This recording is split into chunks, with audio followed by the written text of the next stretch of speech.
Hello, everyone. Thanks for joining us in our APPI Learn by Doing webinars. Today, I'm going to be giving you my best understanding and approach on how to improve the entangling of hits and improving hit rates. So that'll be the focus of the new material that I'll be presenting. APPI, as I think most of you know by now, really has a focus on educating society, and we feel the best way to do that is to find and train people who are really interested in becoming precog pros. And that doesn't actually mean always money. There are a lot of people who are doing this just because it's so much fun, but they're doing it in a professional way.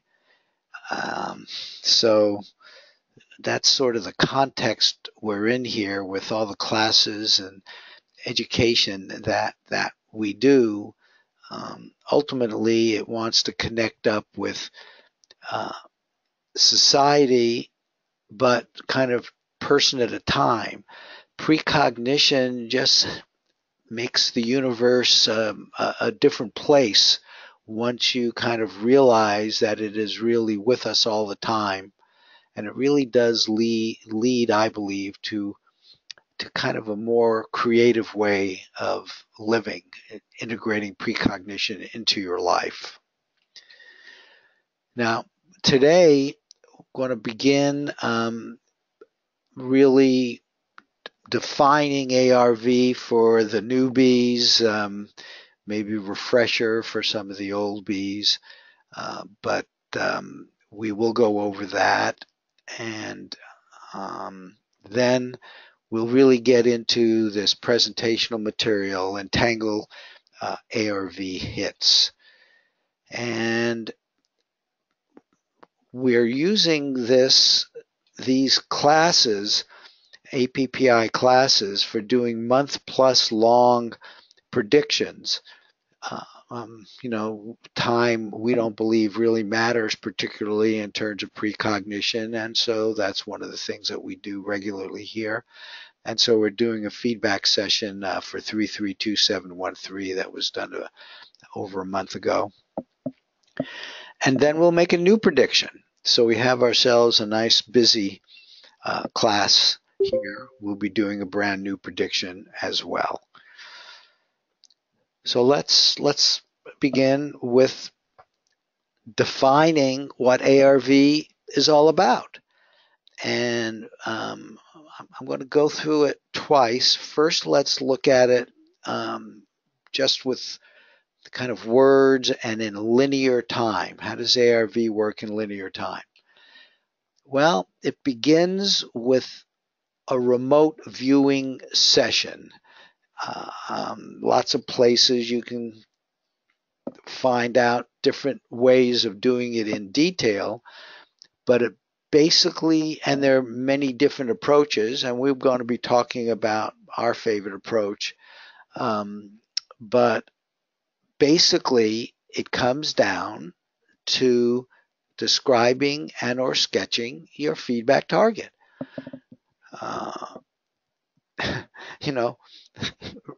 In many ways, once you accept precognition, it's very simple. You're simply going to use the fact that your consciousness has access to information from a distance. This has been shown over and over and over again. Distance in both space and time.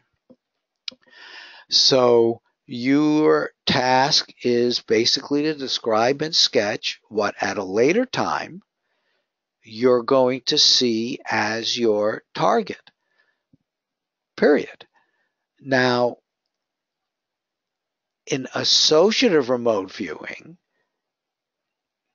there is in between these two times the analysis judging session, which allows us to make an action, a judgment based on our transcript, because we are doing binary ARV where a question is being asked. The tasker, general manager of the group, will be asking a specific yes/no question. Now, one of the possible targets, so there are two possible targets. We're doing binary ARV. One of the targets is associated with yes. One of the other possible targets is associated with no. So the function of the analysis judging session, the judge, is basically decides where there is a really good match, since the actual target, the one that will be seen at the feedback session, will be associated with what actually happens. And so here, the judgment is made about what is actually going to happen in the future.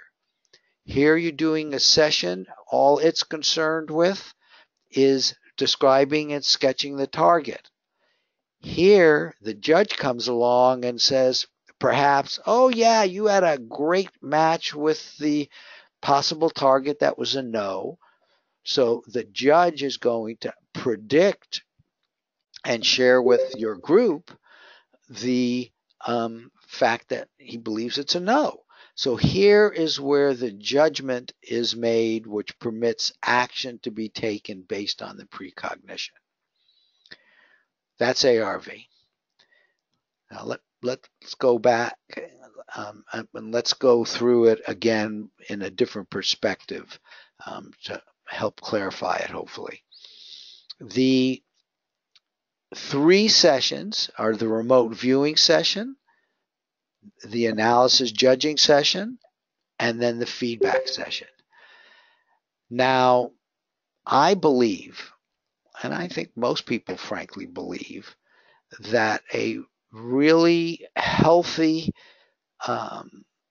way to look at ARV and precognition in general is that it begins with the feedback session, because there you know what the actual target is.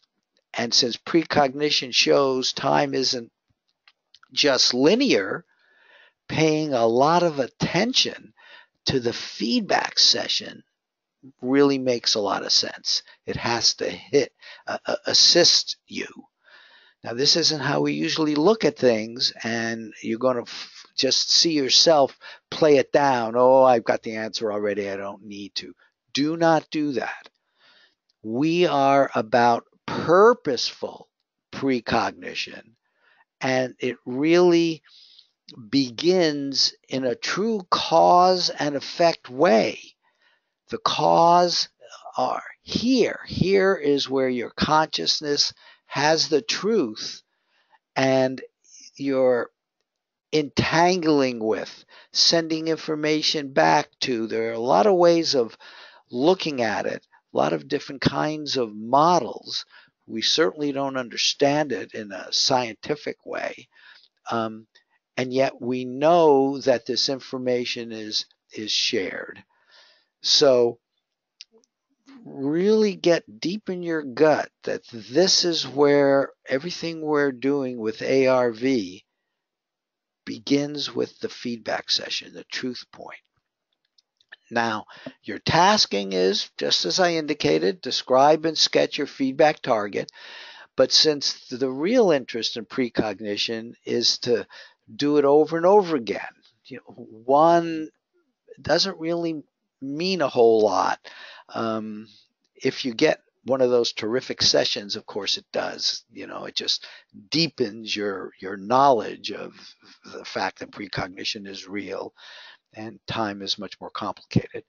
But we need something it to associate with this particular event. So we happen to use 6-digit coordinates. Other people use letters and mixes. It just doesn't matter.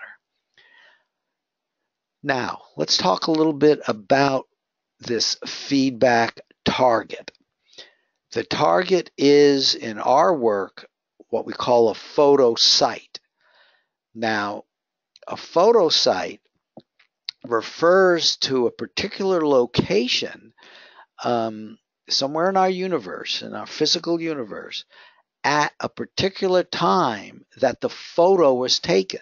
So yes, you're going to be looking at a photo, but as you often do kind of naturally, when you see a photo that might have action in it, you know it has action in it. You know, it's a still photo, but you can pick up all kinds of information. Your consciousness, frankly, is expected to move to that particular physical site at the time the photo was taken, and your consciousness then can pick up everything that your nervous system can pick up. So you move your consciousness to that site at the time that photo was taken, and you describe and or sketch what can be readily verified or inferred from the photo. Now, why readily verified or inferred from the photo? Because of the judging phase. So built into the word photo site as your target is that you're going to describe and sketch what can be easily verified or inferred from the photo. And that includes everything that your consciousness can report, everything that your nervous system, your consciousness is fundamental, and it reports to you in the here and now through your nervous system.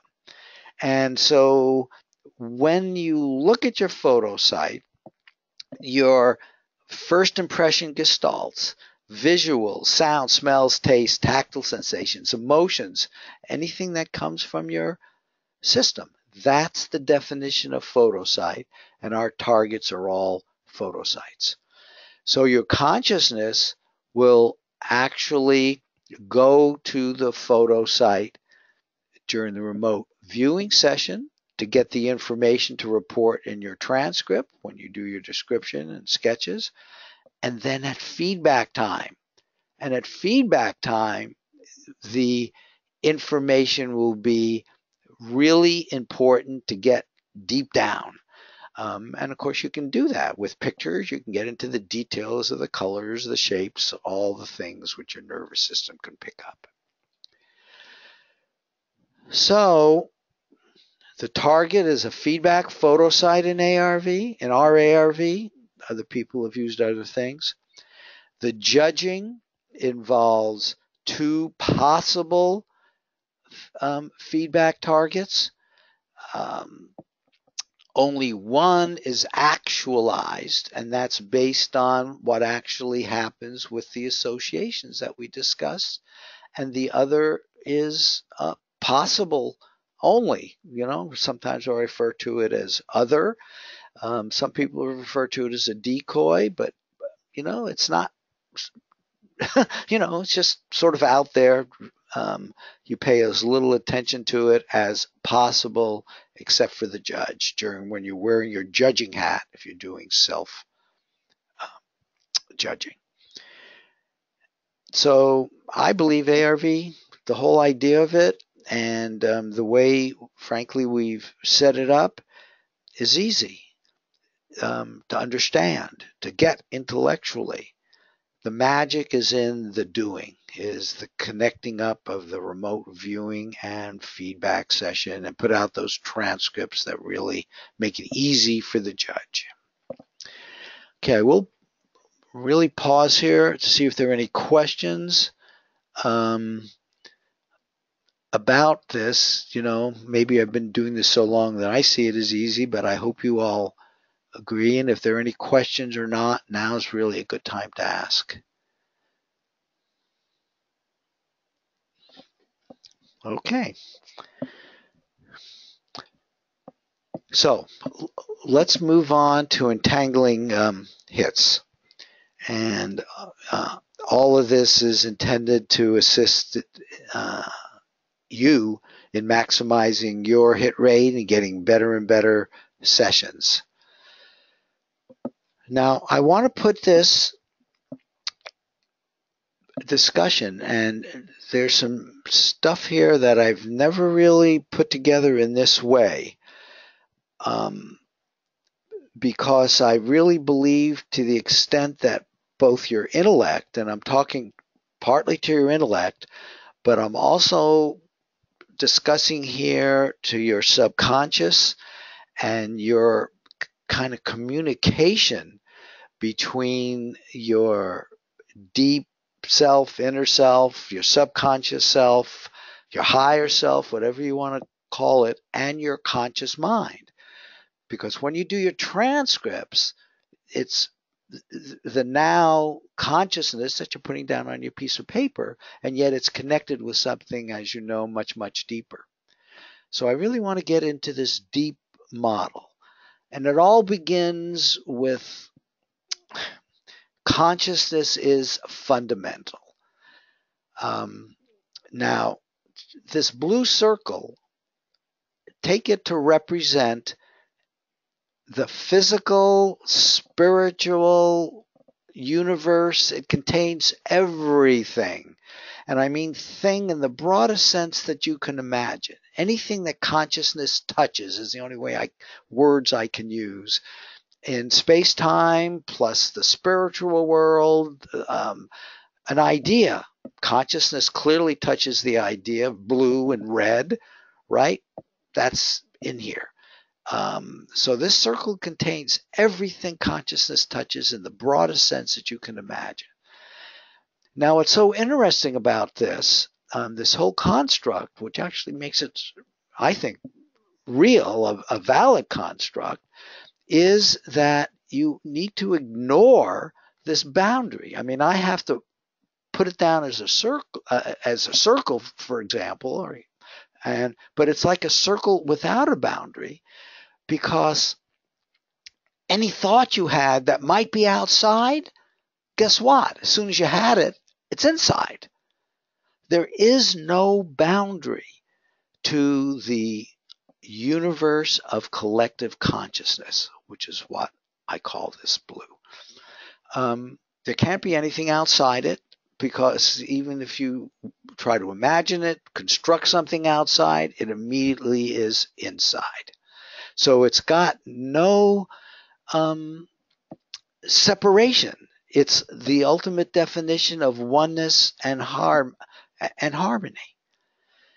Now, when we try to bring something out, as we do, I mean, I see myself as an individual. I'm sitting on one chair right now, and I can try to bring that out. The fact that there are no boundaries anywhere really means that this thing that you're bringing out does have a boundary. So they can't be separated from the circle. And this really means that there's like a fuzzy boundary around it. And I'm going to talk more about this. There really is some uncertainty in anything that you try to separate. I mean, think of you, you think maybe you have a really well-defined physical boundary, but do you? You've got radiation going out from you all the time, for example. You're moving through time. You're not exactly the same. Your molecules you've got a fuzzy boundary. What is really you?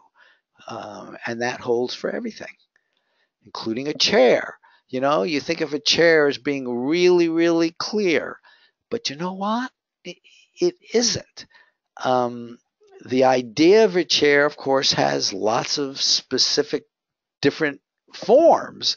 But if you take any one chair, it also has a fuzzy boundary, because it too is changing through time. It too has a temperature which is radiating out into the rest of the universe. So what is its, in fact, boundary?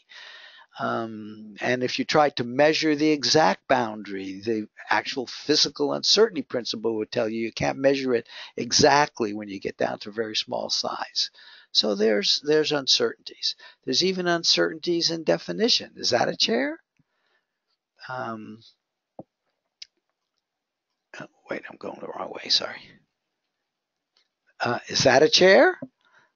You know, is that a chair? Well, it's sort of chair-like, but it's not a chair. Is that a chair? She's sitting. It's got some characteristics like a chair. So in some ways, maybe it's actually entangled to the word chair. Okay, you're beginning, I hope, to see what a fuzzy boundary, might mean, because it just connects everything with everything else. Now, you are in here, you've got a fuzzy boundary, but you also are the one that provides meaning to all these things. You're the one that provides the meaning to the word chair. So you're an important part of, obviously, this whole process. So this is you. Okay. Now, you and any event are in this UCC, but think about it. How many events are there? Essentially an infinite number. Infinite number really even in your life. But if we now begin to say that all of these events are here, consciousness touches all of them, okay? Past, present, and future events. Focus on your events. Those are like lots of them. But one of the things you can do, and I think you're quite thankful that you can do that, is you can ignore events, right? I mean, if you had to remember all the events in your life at once and have them present with you, you would certainly be overwhelmed. So it's terrific that you can ignore events. Now that kind of decreases the entanglement with those events. They're not there with you at the conscious level. But the other thing which is amazing is that you can increase entanglement. There are some events in your life that are just stronger than others. And there's actually in quantum mechanics, and I didn't show it this time, but there's a proof that in quantum mechanics, entanglement can be increased and decreased. Physical connections can be increased and decreased. Why not anything in this universe of collective consciousness? So now look, what does that mean? That means that an event, okay, which includes time, goes through time, like your remote viewing session, just as a pretty good example. Okay, so one event is your remote viewing session. Another event could be your feedback session. And you can indeed increase that entanglement. It's your consciousness creates a kind of handshake between these two events, and you can enhance this entanglement. And that's a very important thing to get, again, deep down. You can do this. And guess what? This is going to be able to help you get more hits. And I'd like to get into that now, even in more detail. So this UCC, this Universal Collective Consciousness, is like Ingo Swann called it a matrix. That all these ideas are really very much the same. The Akashic record, all that is.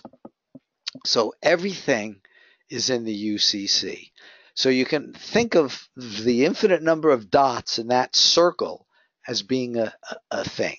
So now the fuzzy boundary is a thing, right? That's an idea. I just talked about it in the context of entanglement, the UCC. But let's focus on the fuzzy boundary for a moment. The fuzzy boundary is the entangler, if you will, of anything to everything else. So you've got a fuzzy boundary. It's your fuzzy boundary that allows you to have access to everything else in the universe. Since there's really no separations,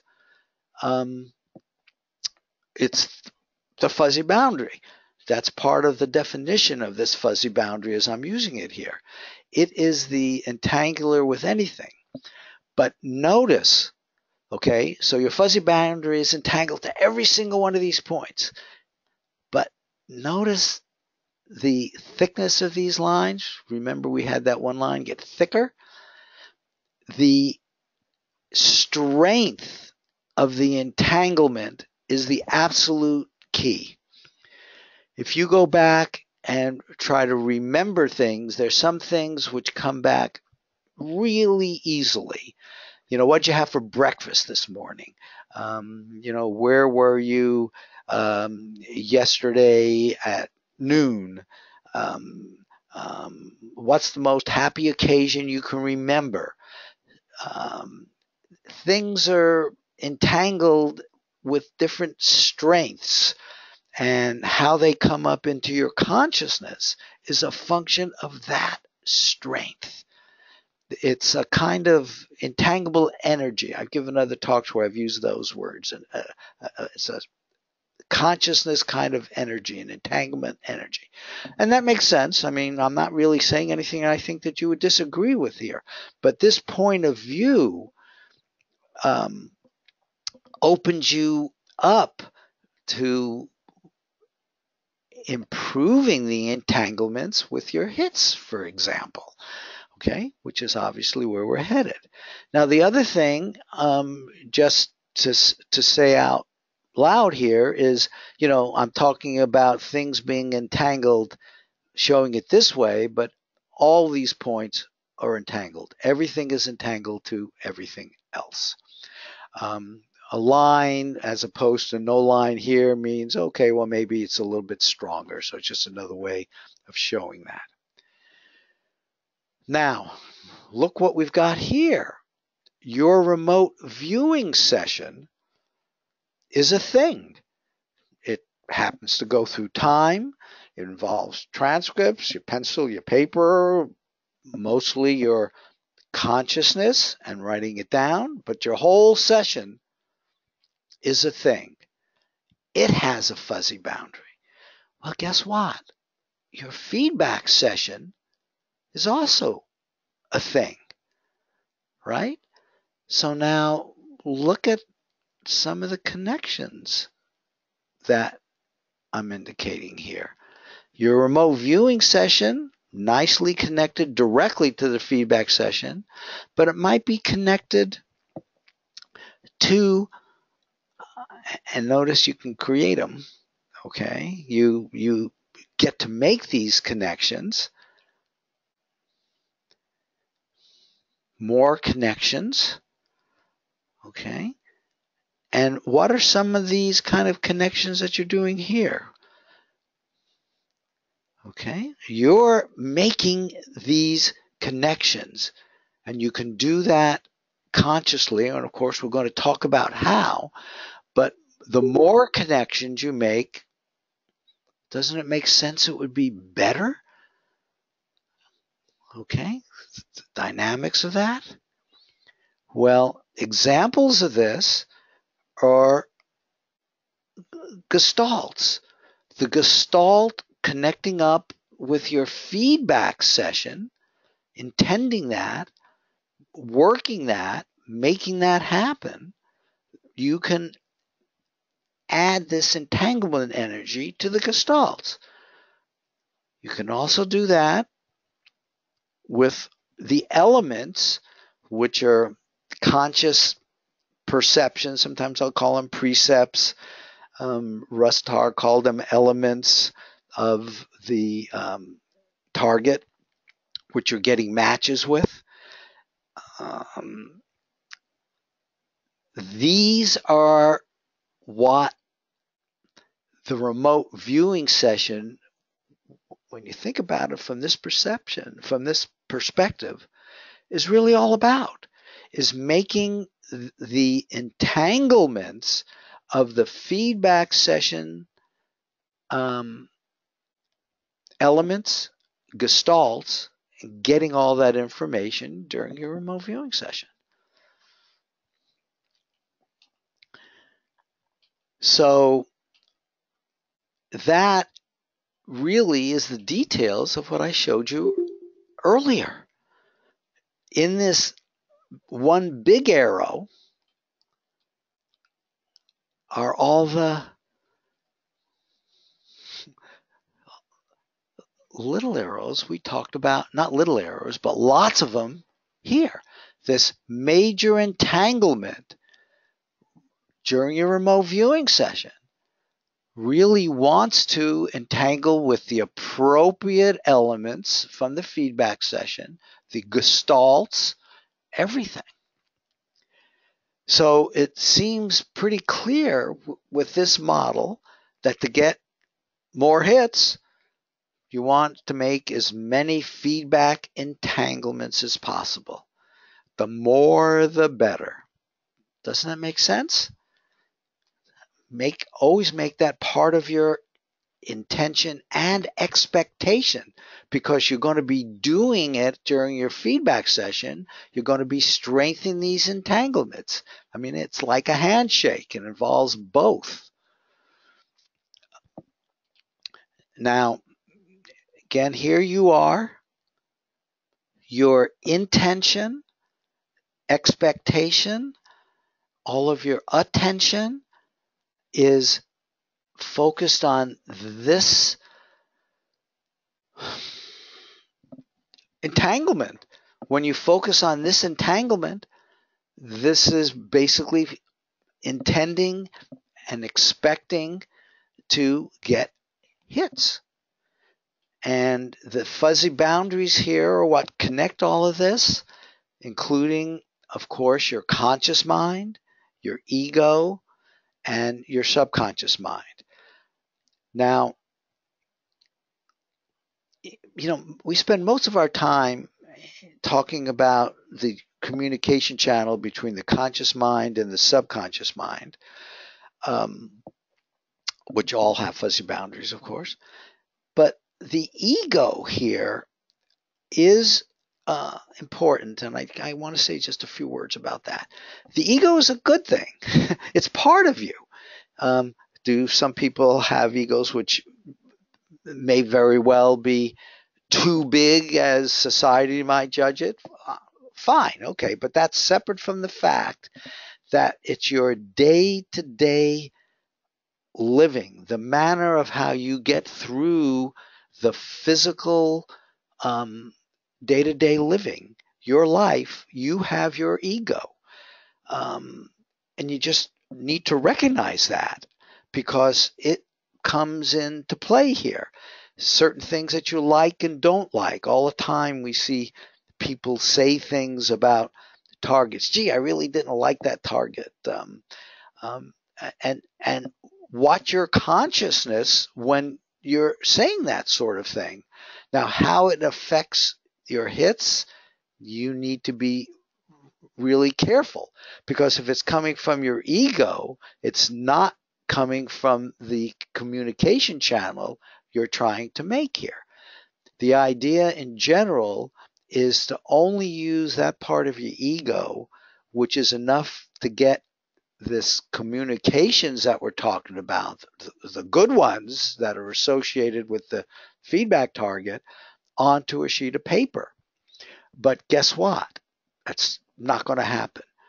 And understanding 100% of the time, understanding that your ego is going to be making a contribution to your conscious moment during the remote viewing session, and learning to be aware of what's coming from the ego as opposed to the subconscious, and as opposed to these kind of connections, is part of the wonderful thing which you get to learn as you do ARV, and which will affect other parts of your life. Okay, so that's really the basic approach. I just want you to kind of get that the universe of collective consciousness and you, so the red is you. Oh, those colors aren't quite right. Obviously, you can ignore that.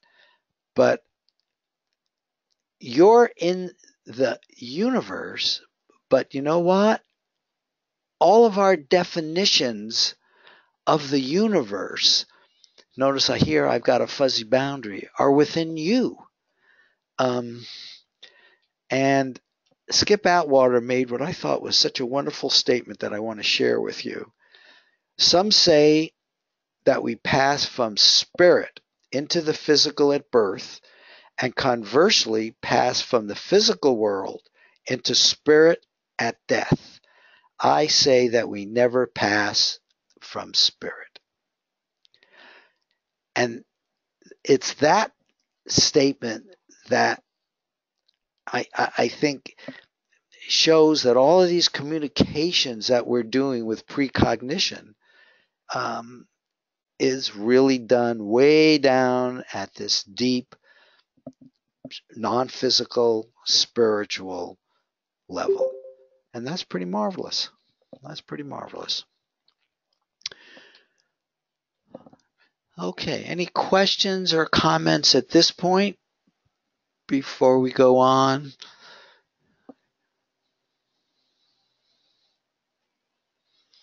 Okay. Then let's get on to a past prediction, and we will do feedback for it. So as I indicated in the emails, the coordinate number was 332713. And again, trying to teach the newbies, the way that tasking all started was with an email. Everything is done with email. And the particular question, and it's sent out to this, we are called a webinar workshop. It was set out December 5th, and the event was listed here. Will Bitcoin be over 14,000 on January 6th? So there was the event, and what people would do is just simply click this link. And in fact, that gave him the coordinate, and they do a transcript and go, well, you're going to see all that because we're going to be doing one. Now, one of the things which I wanted to point out here is this is not front loading, really, because the random order of the two possible targets, photosite A and photosite B, were random. They're chosen by the computer server that we use. So, and it turns out it's different for every coordinate. It's all chosen randomly. In this particular case, the photosite A was yes, the photosite B was no. Now, at the time, just like we're going to do here, there is a group prediction that's made that is shared with the group. In this case, the group prediction was no. So we predicted that the Bitcoin would not be over 14,000. And it turns out we had a miss. The prediction was no, and we had a miss. More to learn from misses and all that good stuff, and we'll talk a little bit more about that later. But here is the Bitcoin chart versus time. When we made this decision, it was just about at 14,000 going up. It actually continued to go up to 17,000, but it didn't hit 14,000 and go down. It's now on its way down, but it didn't do that until 10th of January. And so the 6th of January, it was above. So our prediction was a miss. So the actual answer was yes. And so what we will see as feedback is the photosite, the possible photosite target that was associated with yes, because that's what actually happened. It was actually over 14,000. So how do you get your feedback target? Well, everything, as I've been indicating, is online. So let's do it. There was an email sent out, which is here. So an email will be sent out for you newbies who are going to be in groups. This is the way you would do it. Everything is done with email. It's actually quite simple. You can see the event is listed here, so I know I have the right email. And then you simply click here for the feedback. And then in all the groups, except this one, all the individuals will have their own coordinate, their own two possible targets, and a unique target. Here, I play the role for all of us. Even though you do your own individual sessions, all that gets submitted is a group prediction. But you would then just put in your name here, and now I'm going to click and we're going to see the feedback. There you go. So for coordinate 332713, this is the actualized feedback which was associated with the yes, which what happens. You'll always see the target associated with what happens. So the next step is you go to your transcript, and we'll now go to some that were submitted back then. And you would then put in some comments, and these comments are important because they're all saved in the server so they can help you in the future. You click submit, and then you've actually completed the ARV task. But remember, it starts here because now we know the truth. So let me go back to the presentation. I should still have, here. Now I had looked that up, so I put this here, and I took from the work that was done back in December, I think 3 transcripts. There were, too many to get them all, and we're going to be looking at them. And I want to, again, for the newbies, review the Targ confidence ranking system, because this is what the judges do, and we're doing self-judging. So all the remote viewers judge themselves based on this system. And it's a 0 to 7 system. 0, 1, and 2 basically go from no confidence, little correspondence, to what really comes down to chance. You just get a few elements that match. After you do several of these, you kind of get the sense of what enough is to say it's psychic.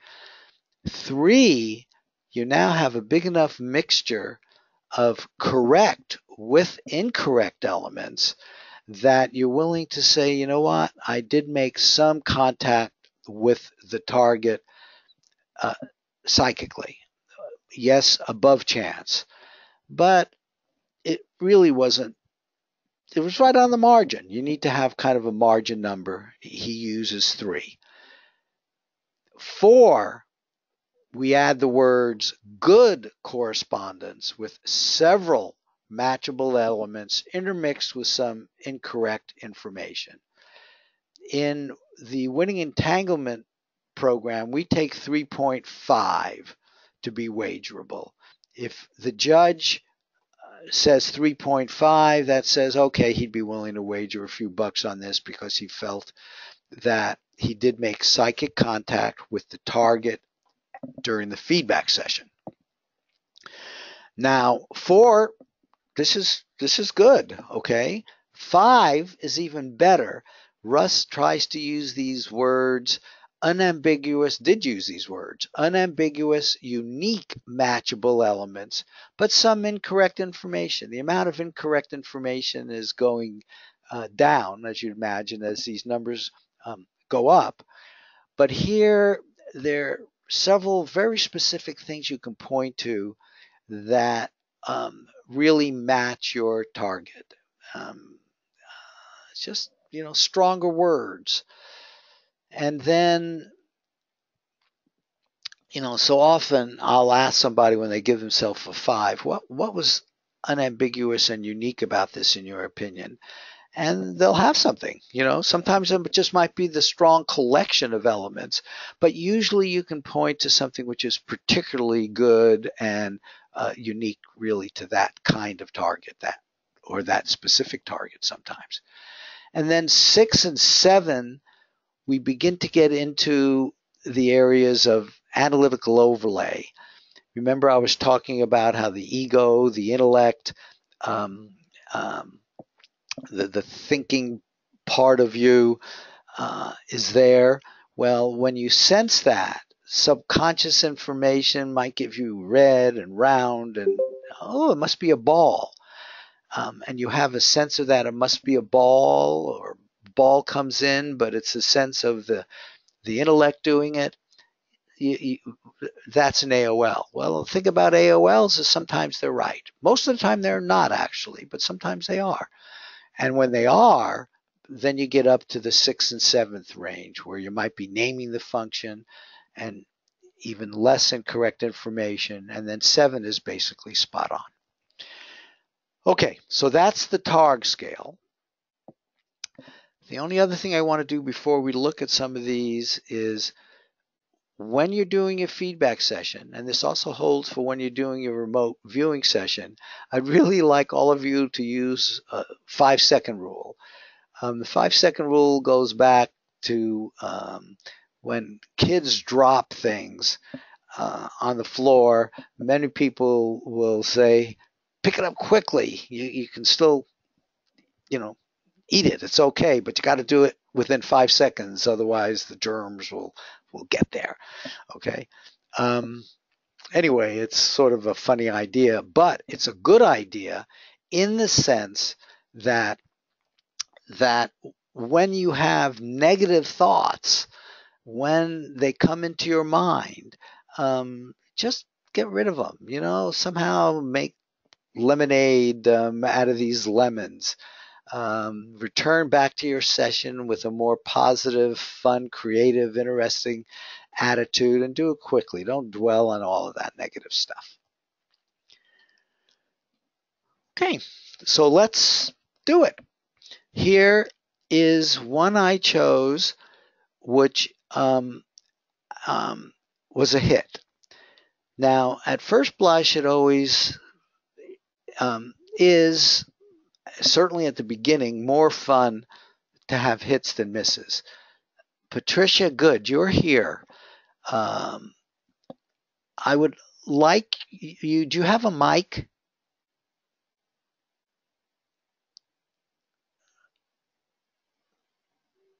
Let's judge or rejudge 2 sessions. I'm looking at the chat box. Bob, are you asking a question here? I've judged or rejudged 2 sessions where they draw the one photo, may even name it. Let's go to the other photo so it could be. What score would you give the photo that names it and pictures it? I don't know. I would have to look at it, but I'm not going to be able to answer that now, Bob. I'm sorry. Okay, if you could bring them up on your screen, I can actually show your screen, and then we could discuss it, and that actually would be useful.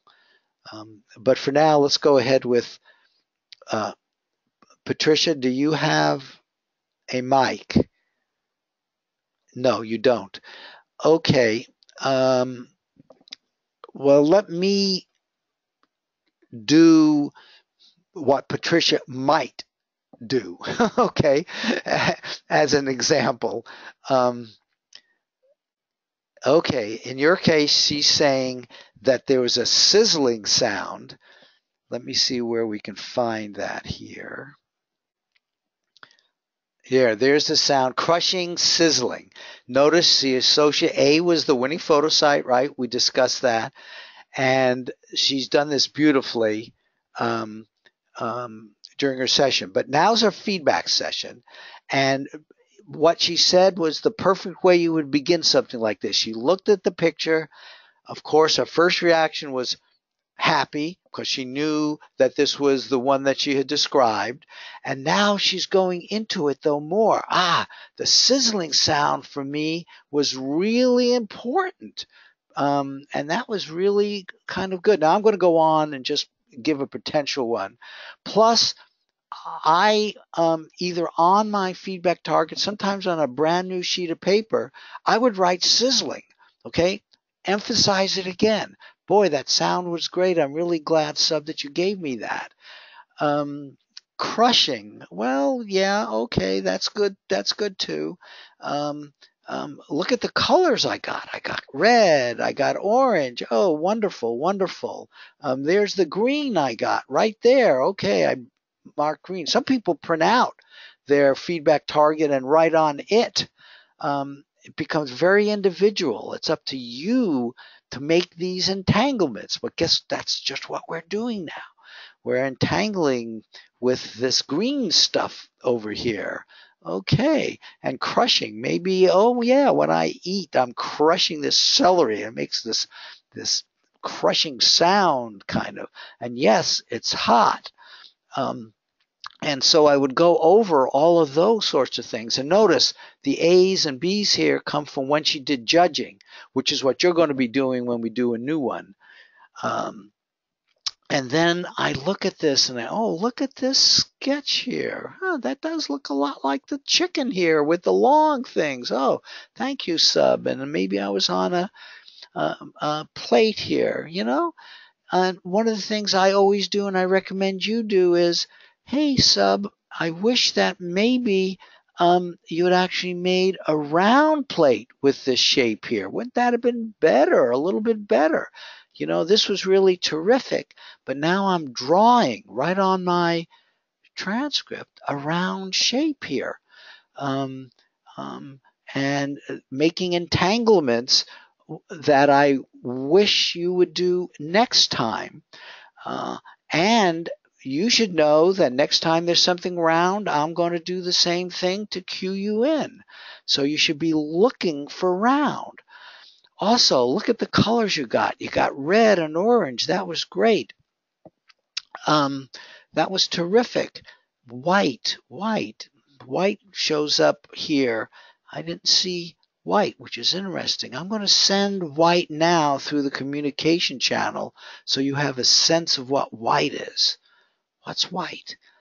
White. Okay, I'm doing that. And not only was the plate circular, I'm now focusing on, look at this, a circle within a circle. Boy, that would have been pretty easy to put here as a sketch, a circle within a circle. Maybe you tried to do that here. I don't know. Okay, Sub, thank you. And then I would write end FB, ending the feedback session, and we would be done. But you do it with a lot of focus, paying a lot of attention to what you're doing. You intend and expect to be doing entanglement, but in the cases where it didn't come up in the remote viewing session enough so it got on the sheet of paper, you're intending to use the same approach and expecting to use the same approach even better and better in the future. So you've just improved the communication channel. That's what the feedback session is all about. This is when you can get better and better. It all happens during the feedback session. This is when you get to work with the communication channel between your subconscious and conscious mind, between your feedback session and your remote viewing session. Okay. Now, let me just point out now, because we're going to be talking about it later, notice the A's and the B's, and she takes ratios here. That's really great. I appreciate that, Patricia. This is just a perfect example of the judging. These were all done during the judging. And notice she had 8 out of 15 that matched A, 4 out of 15 that matched B, which is just guidance for getting into the Targ scale. There's also a strength. She didn't do a little a. Sometimes people will do a little a or even a giant A. Like for sizzling, she might have made her A bigger here because all of this then leads into the Targ scale. I don't see any gestalts here. Some people will give a lot of credit, more credit to gestalts and indicate them as gestalts, and she chose not to do that, which is fine. The viewer is in charge. It's one of the things which we learned many, many, many years ago. Ingo Swann taught that to the scientists, that the viewer needs to take full responsibility and really is in charge of doing it in the way that they believe is best for them. Okay, thank you, Patricia. Millie, let me see if you're here. Okay, I don't see Millie, so I guess I get to do another feedback session. Okay. Millie now, let me look. See, she would probably already know that she had a miss because we indicate which, yes or no is the right answer, and she knew which way she went. So at first, that was a bummer. But okay, that guy Marty always says there's more to learn from misses than hits. Let's see what we can do here. I got a fair number. I'm seeing A's here. I'm seeing curved, circular. Okay, that's good.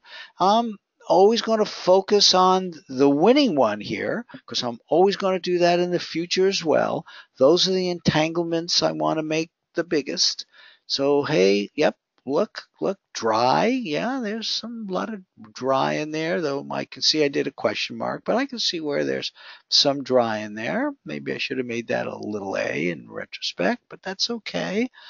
And yep, there's pointed and prickly. Oh yeah, that's prickly. So I got some good stuff here. I feel good about that. Oh, and look at the circular. Wow, I got circular here and curved. The circular is really good. I'm going to mark that. I'm going to do that again on a sheet of paper. Oh, look, I even see another circle here. So I got that. That feels really good. Curved. Let's see. Okay, so I'm feeling really good about that part. Thank you, Sub, for giving me that stuff. Okay, but let's see what else we can learn about this. I got more B's here. Let's look at some of those. Well, no, there was certainly no howling. Now, I wonder why I got sound. Maybe I connected up with when they were grilling this, but really don't do that. A photo site includes what's verifiable right here, right now. Though, you know what? I'm seeing that maybe I could have given that. I could have given that a small little a. So I'm, here I am working the target, and that's the key. And oh my gosh, look at all of these straight lines.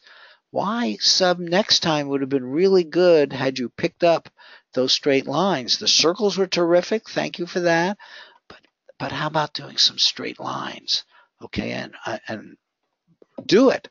Do those straight lines. The physical, very kinesthetic. Your body, your nervous system, right, is the connector here between the subconscious and the conscious mind. So draw those straight lines. Draw those circles. Oh, gee, I didn't get light brown. I didn't get dark brown. I wish I had gotten a little bit more with the colors. So let's do it now, sub. Next time I get colors like this, here's what dark brown feels like. Here's how I would communicate that to you. I'm just really getting into the dark brown, and I'm sensing it. Okay, so that's like dark brown. Yes, yes. Oh, how about it would have been nice if I had said like green. Light, this is like a light green, but you see the green flavor. And again, white. This is white. So I'm working it.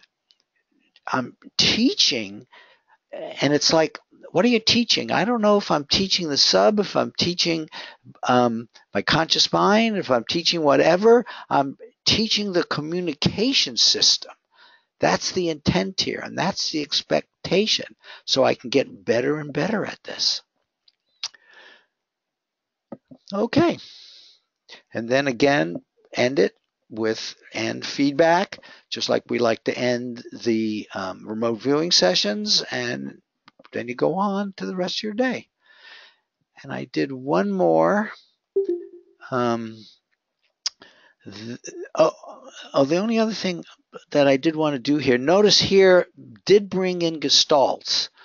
And we have a way, which I'm going to go over very briefly, where you bring in the gestalts, and the gestalts are considered very important.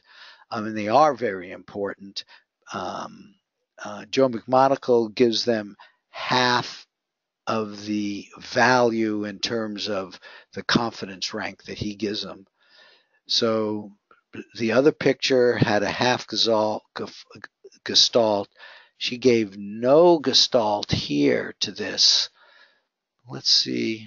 In retrospect is good. With this picture, don't worry about the other picture, but with this picture, well, sour certainly got into the taste part of it, that it might have been food. This is a good time to see whether or not you might want to see if you judged it correctly. That might by itself been enough to go up. Also circular. I mean, circular is kind of a major, well, this is where judgment comes in. But I would say 0 is too low. And if I'm in Millie's head, I'd say, you know what, maybe in fact my sub was trying to give me some of the big picture gestalts here. Maybe I should have made that a bit higher. And notice if she had made it a bit higher, she might have gotten herself to a pass, because these two numbers go over to the 0.7, not directly, but anyway, that could be part of your feedback session as well. What did I do? Here's the third one. This is Anita. Anita, are you here? Oh, you are. Do you have a mic?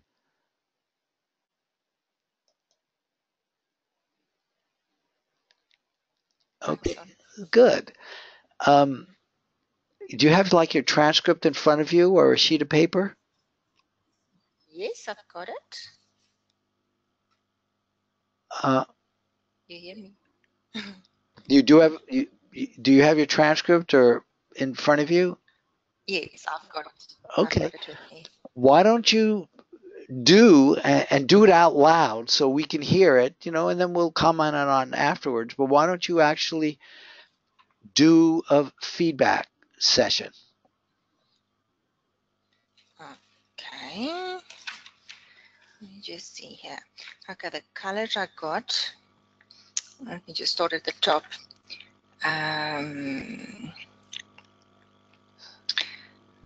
Top I got two, like almost like ideograms.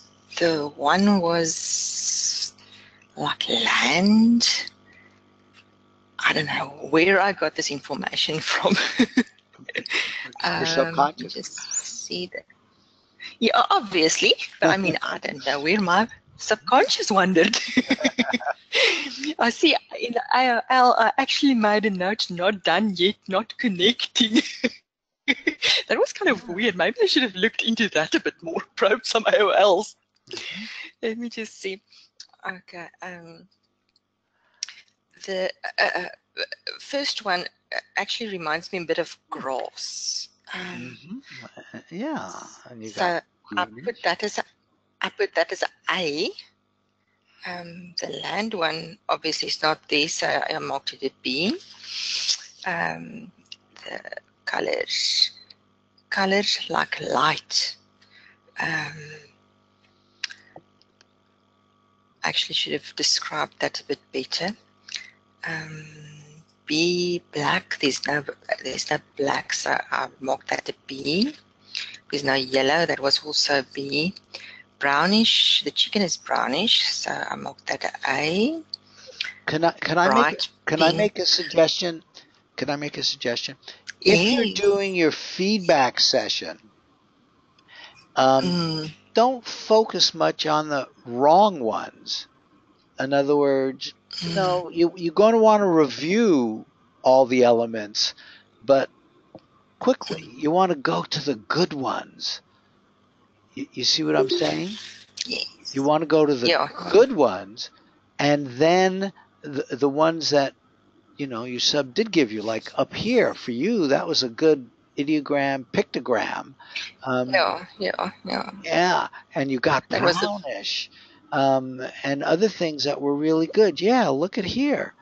Not only are they circles, but I think there were many. See, this is what I would call a really good match for many, because there's many things here which are similar. So this was both circles and that. And so that's how my sub communicates that.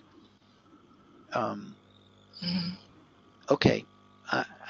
I hope you don't mind me interrupting you, but not at all. Now, see, there's also things I did not mark. I don't know why I did not do that. Like tearing metal paper. One can also almost associate that with almost like a sizzling sound. Right. The sound of paper tearing. Okay, so do that almost now. Similar. Do that right now. In other words, don't just say it intellectually. It's like cold stuff in hot oil. Okay, it's like so that's cold stuff in hot oil, which is interesting because the other person got that. Yeah, but now don't just say it. Get quiet for a moment and feel it, and really know that what you're doing is teaching the communication channel. Maybe that's the best way to say it. And so you want to, and it's not intellectual, just like the stuff doesn't come up intellectually. You want to use your intent and expectation, but that's good. It's interesting that the sizzling, right? Okay. And what are the sketches? I notice your sketches here. Okay, like hairy. The sketches are like hairy, cozy. That's almost like the chicken skin. It's almost like a. Let me see what else is there. Like a banana. Goodness, can't that be louder? It's like food. Yes, exactly. Yeah. So that was good. That was good. Now let me ask you this in your feedback mode. If you had wanted to sketch something else, not trace it or anything like that, but just a rough sketch of adding something to this that you wish you had done earlier, what would it be? I've got the green, I've got the round stuff. Goodness. How about a bunch of parallel lines? So in addition to the circle, just a bunch of lines like right here in the celery. I guess that's Yes. celery. That would have Yes. been a good Yes. thing. And I think, mm, mm, yes. So that's And these descriptions I put with, I think I can probe into them more, like clouds. Clouds are white. that's good. What other words do you wish you had said? Well, you got food like, which was sort of cool. Yeah. I think I can more like that when I write something down, an idea that comes to me, I can use words I associate with that. Like a banana is associated with food. Clouds I associate with white.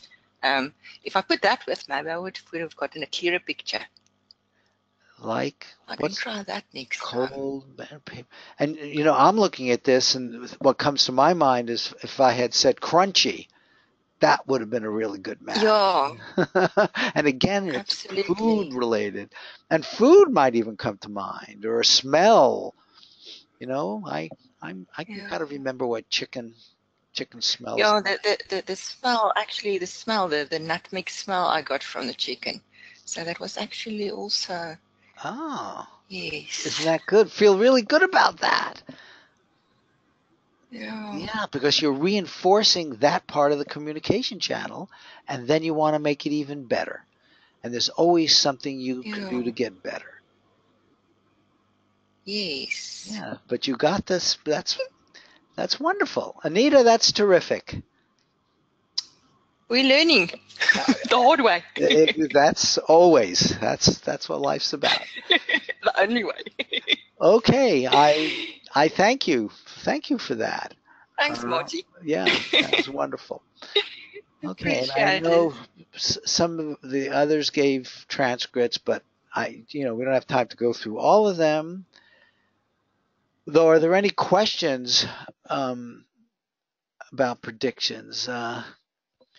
Marty, could I interject? Yes, please. It's Vince here. I was just wondering, have you done a study on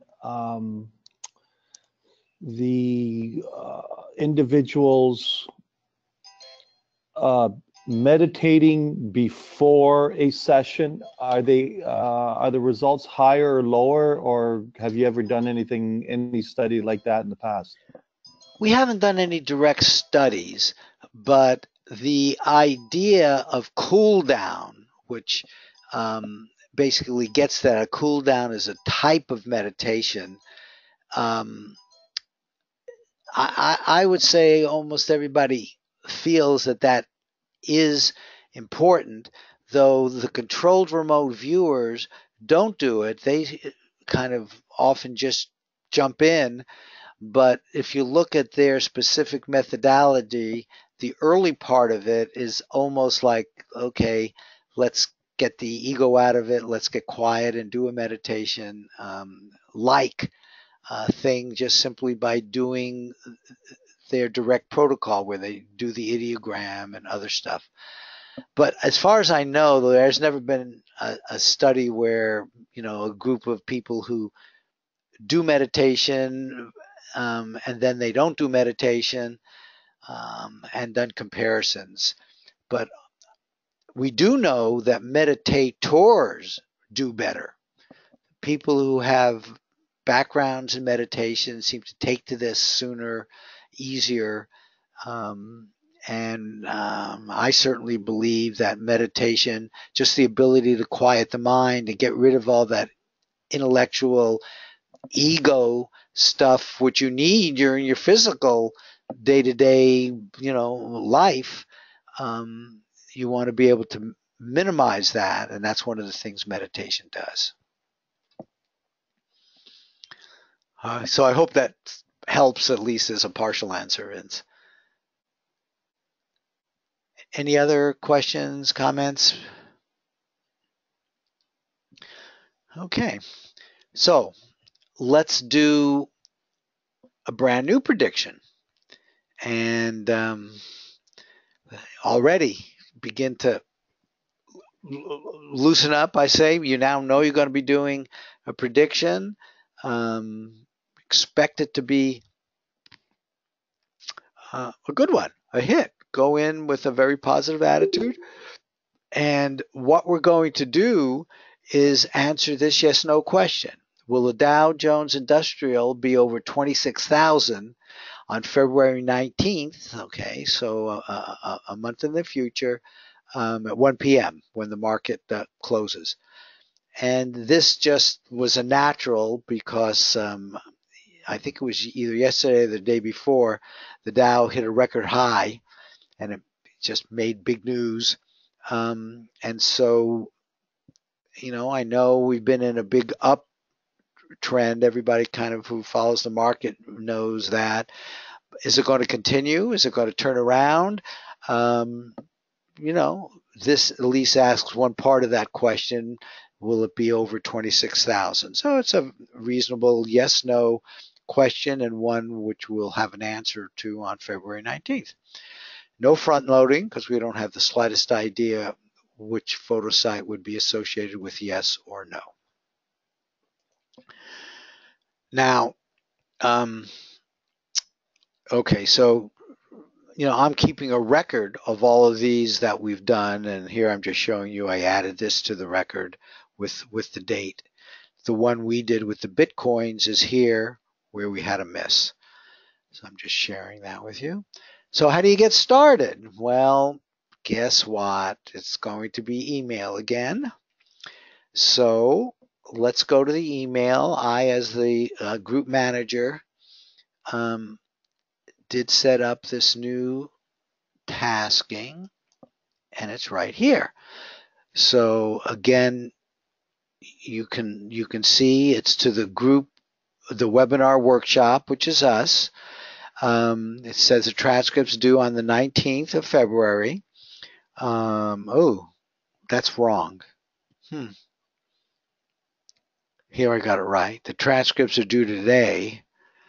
Okay. Anyway, ignore that. Everything is intent, so that doesn't foul anything up.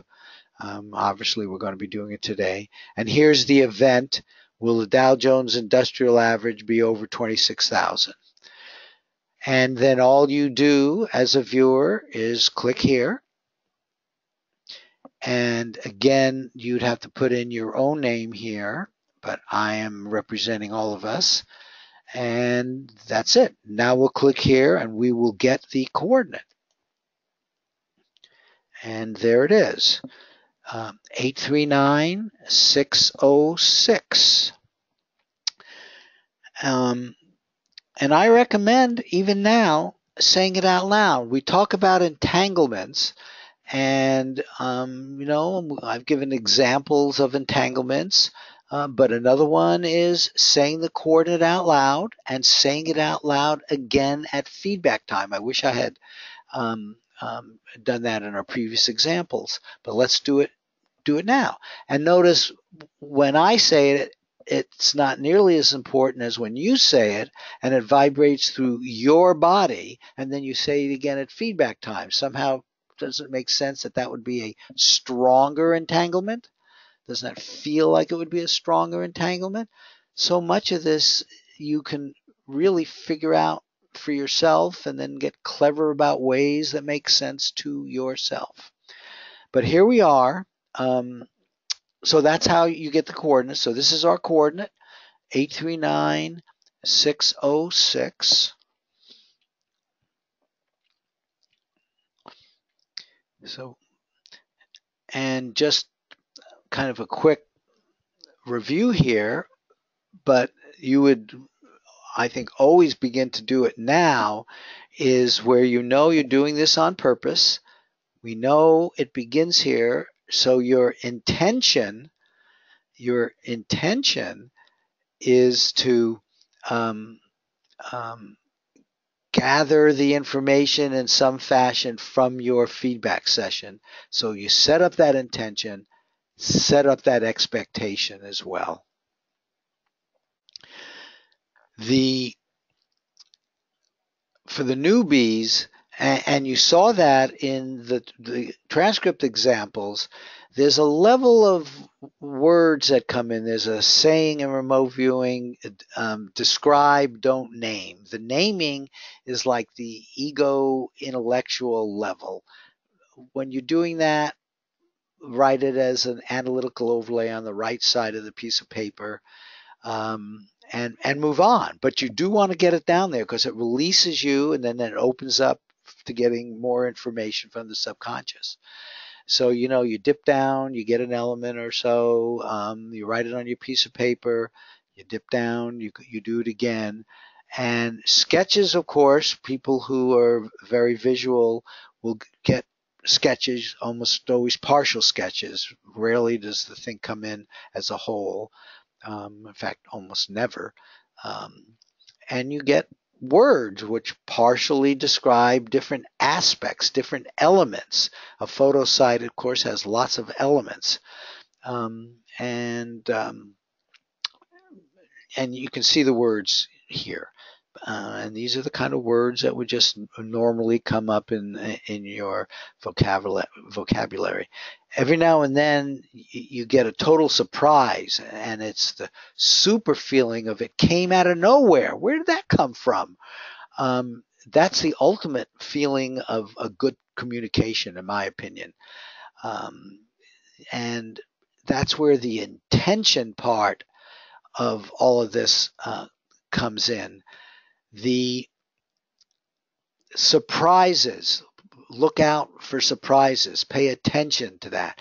Always just pay attention to how the communication feels. You're getting something, but there's a feeling associated with it. And that is just important. You just get to learn more and more about how your communication between the deeper part of yourself and your now conscious moment works. Now, Joe McMonagle and Ed May, Joe's probably the best public remote viewer out there, and Ed's probably the scientist that spent the most time on this stuff, going all the way back to Stanford Research Institute, continuously. He's still in this field.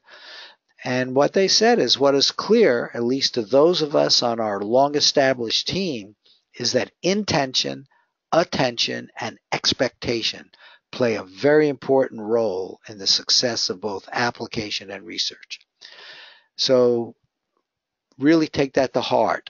And during this initial, we call it cool down, and a little bit like a meditation, just getting yourself set up. Even if you do CRV, I think you should go in it emphasizing, reinforcing this intention and expectation that you're going to get a hit, that you're going to get really good matches, and knowing you're going to be paying attention. What's the cue? Always the same. Describe and or sketch your feedback target, and then you have, in this case, describe and or sketch 839606 feedback target.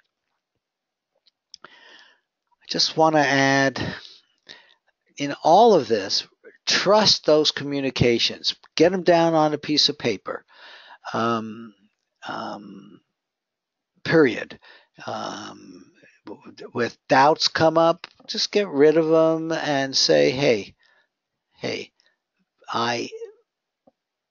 there's a major part of me that knows how to do this. It's a natural talent, and just move on. And know that you're learning and you're going to get better and better at this. So this is really the whole process is what I call self-actualization, self-realization, how deep you really are. I don't know, I came across this a long time ago. We're always looking outside ourselves to get, I don't know, somebody's going to give us a one-liner and it's going to make it all happen. I don't think it works that way. You need to do it from your inner self. Certainly the stuff we're talking about, it's so personal that you would expect the answers to be personal. Okay, so let's begin. You get a sheet of paper. This happens to be one which some people like to use, and I'm happy to send it to you. You can print your screen, print it out yourself. A lot of people make their own. You saw some examples where they'll write these words down to ask about texture or colors or smells. But right now, write down on the top of his, and you know, a lot of people, probably even more than half, just do it on a blank sheet of paper now. Put the coordinate down, say it out loud, and you always put your name and the date and the time of day. A lot of people put the group name. And this really is kind of an overall guide. When you do your coordinate, immediately following it, most people do what's either an ideogram / pictogram. We'll actually have a whole class on that, but it kind of gets things going, and I recommend it. And when you do enough of these, you begin to see patterns. Structures, man-made structures almost always look like the top part of a rectangle. People get shown up in different ways, but often you'll get sketches which will look like the outline of what might be in your target, or you won't, but in any case you get started. And then gestalts tend to come up first. Some of the approaches have very specific ways of going. I feel it's also simply okay to just be open to getting stuff. That's what many, many people do. They don't use a formal way, and others do. It's a personal choice. But in all the approaches, gestalts, the big picture, the thing that hits you over the head first, tends to come in early, but not always. There's never an always in this business. And so you might, if they come in first, you might write them up here. Of course, always leave room for sketches, and then the words come in intermixed. These analytical overlays, the things you come in from the intellect, your day-to-day ego, when you get a sense of those, and that's an important thing to pay attention to. We write those over here. I call that trash, and that's why it's important to write it down, whether it's right or wrong, because it then opens you up. You then go down again and get quiet and wait for the subject to give you something else. Okay, let's do it. Here's going to be the format I use. I believe cool down is important, but we're going to be laying out a 10-minute period here, which I'll be putting on HemiSync. Some of you have probably already started, knowing the people who are here, and that's great. But what I'm going to be doing is giving you a link to HemiSync right here. In fact, let me put that in the chat box now. It turns out you cannot hear mine with these people. I'm thinking of switching to Zoom. But there's the link. If you click that, it'll open up. It's 10 minutes. Hopefully your intention, expectation is set good. You're witnessing and writing down on your transcript.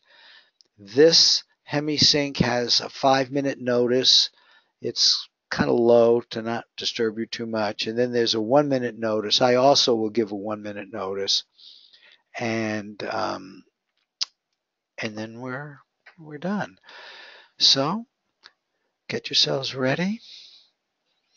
I'm going to start this, and I'll be back with you in about 10 minutes.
We've got about a minute to go.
Okay. Come on back to your normal waking state. Stretch a little.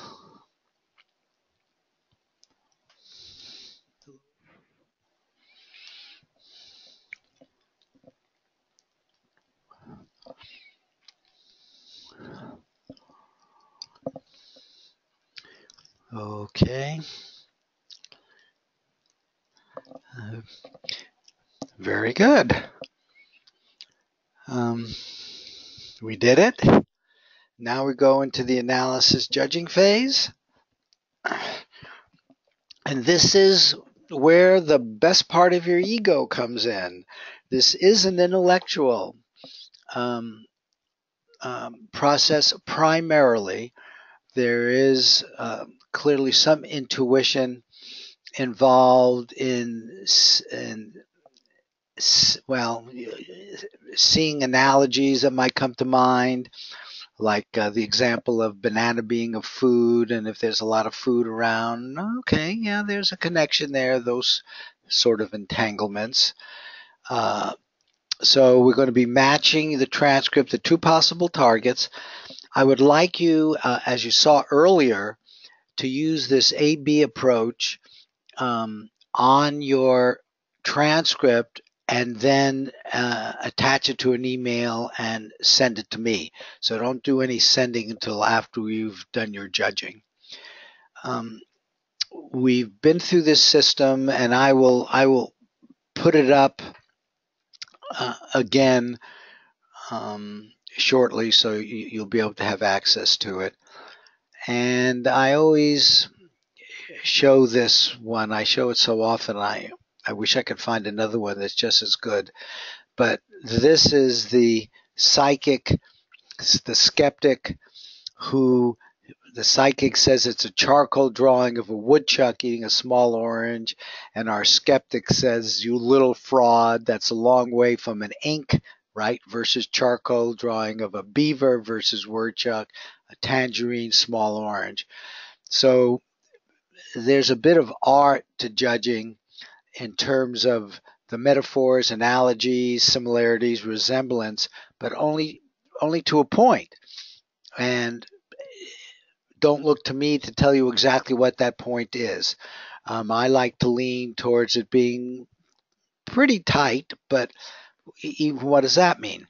So it's up to each judge to learn by also doing feedback sessions and saying, hey, you know what? I think my sub was making that, or oh my God, I really stretched that one when it's a miss. So that's kind of the art of judging. I have Joe McMonagle put out a technique which is analytical, which helps a bit to getting to the Targ system for some people. And let me just quickly tell you what it is. It basically comes from the idea that these gestalts, these first impression gestalts that you get, big mountain, water, action, red. I mean, there might be some pictures that are so dominated by the color red that red might come up. But when you look at a picture, very quickly, the first thing that comes in, we're calling those first impression gestalts, and like smacks you in the face, gets you in the ballpark. And there can be more than one of those that hit your consciousness right away. They are worth 50%, in his opinion, of the ranking. And then 50% goes to the ratio, which you saw some people do, which are the A's over the total. That's one ratio, and the B's over the total is another ratio. Some people might use little b's and give that a half a point compared to the total. Some people I know have told me that they use this idea, but they don't go through necessarily all the mathematics in detail, but it just helps them get to the right Targ element. So, the mathematics are pretty straightforward. You just take your numbers, each of being 0 to 1, and then you go 0 to 7 on the confidence scale here. So I spent more time on it in other webinars, but here would be the specific formula you might use, and I just don't want to go over it now. What I do want to do now is do our judging. So remember, this is where you got the coordinate. Next step is the remote viewing, which you did.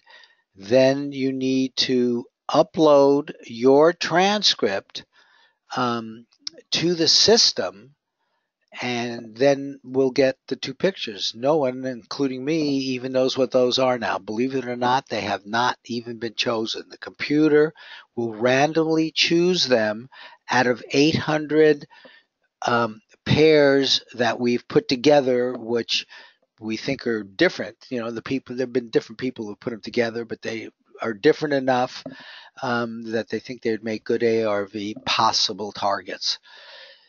What I do here is put in what I just call a dummy transcript, just so I can go to the next step. This takes a wide variety of formats, JPEGs, I think text. It only takes doc. It doesn't take the latest doc version. The thing here is older than that. PDFs. Okay, so as soon as you click this, what's going to come up now is the first target. There you go. Now don't first possible target. Please don't somehow give this more or less credit than the next one we're going to look at, because it isn't. It just happens to come up first. We do live in a linear world, and I was asked if more people tend to do this one versus the other one, and frankly I don't know. But obviously now you go ahead, and I'm not even going to show you the other one. I'll show it to you shortly, but I'm now recommending that you do this one first. Go through your transcript, mark it with big A's or little a's where you get the matches.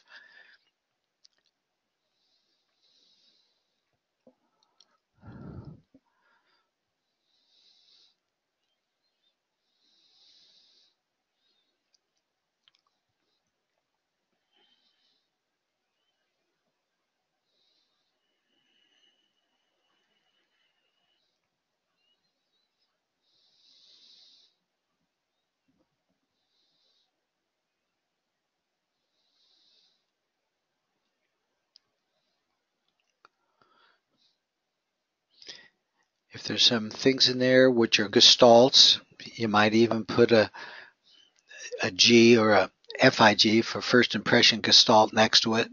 So when you do your final judging, it'll be there and remind you.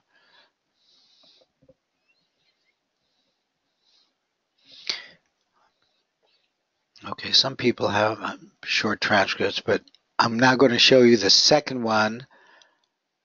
And then, okay, so those are certainly different. And then I'm going to put them both here.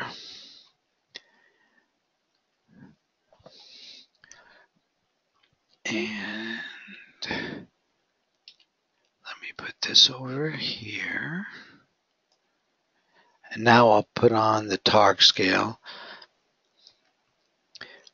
But take your time. This is a very important part of the protocol, as you know. Here is where we basically make the judgment of yes or no.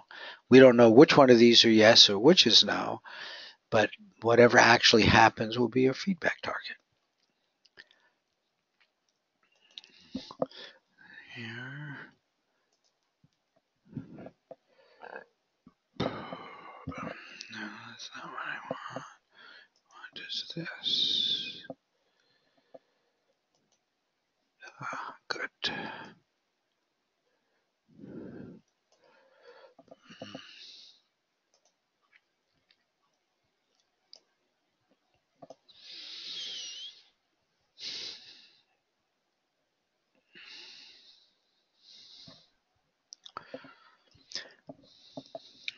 Okay, take your time, do it right. Too often people will come back and say, oh, I don't know how I missed that, and that sort of thing. It's worth as much time as it takes.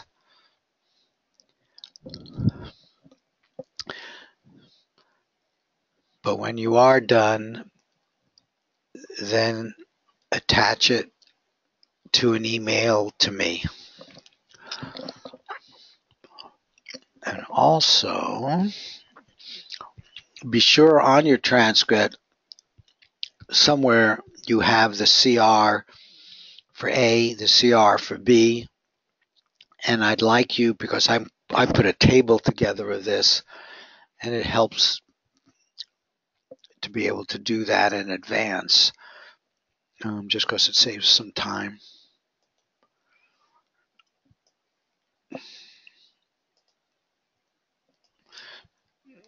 And so in the chat box, you can put, and send it just to me. I think I'm there either as the presenter or my name, I'm not sure which. But we don't want the early ones to influence the ones who come later, so just send it to me personally.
Vince, I don't know quite what you mean.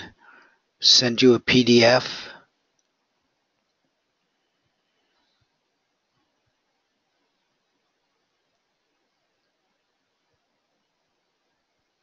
The PDF for the info on the words on the side.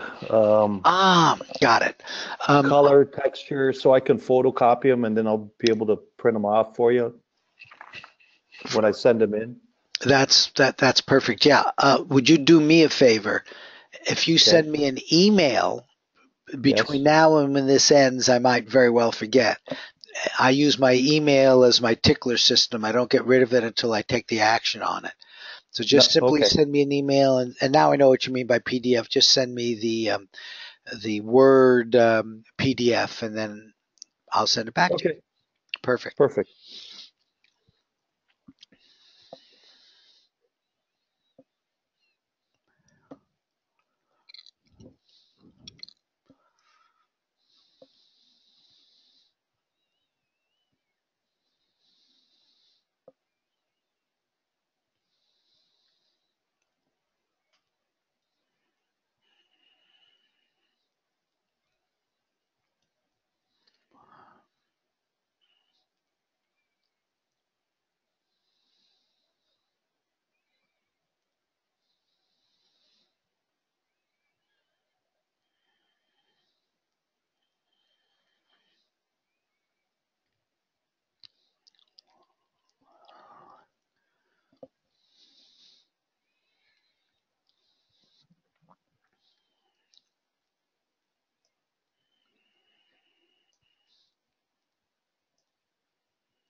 Thanks, Lila. And I know you're sending me the transcript now.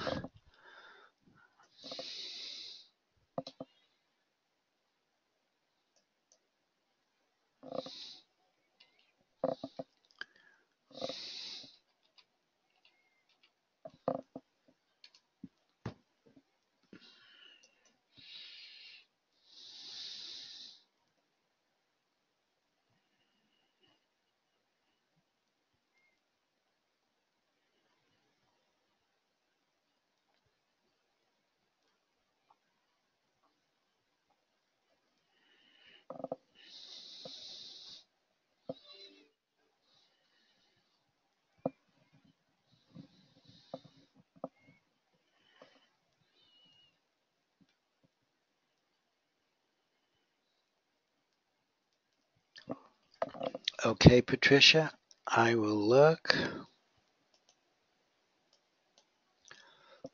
Let me put it over here so they can continue judging.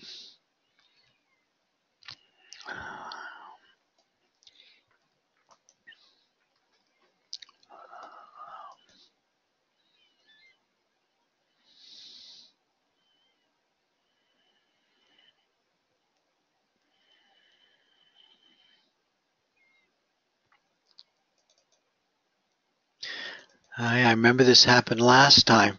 I mean, I've got your email, Patricia, but it doesn't have an attachment. Last time you were forced to put it right in the main body.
Okay, Lila, good. I've got your transcript.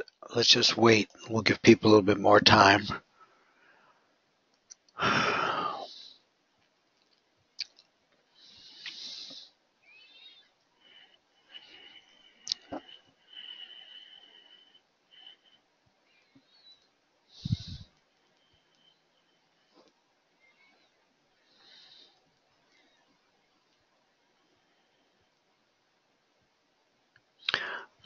No, the email address, Patricia, is fine. Yeah, I don't know why it happens either. But why don't you just put it right in the body? That worked, and I'm able to get a hold of it and show it so we can talk about it.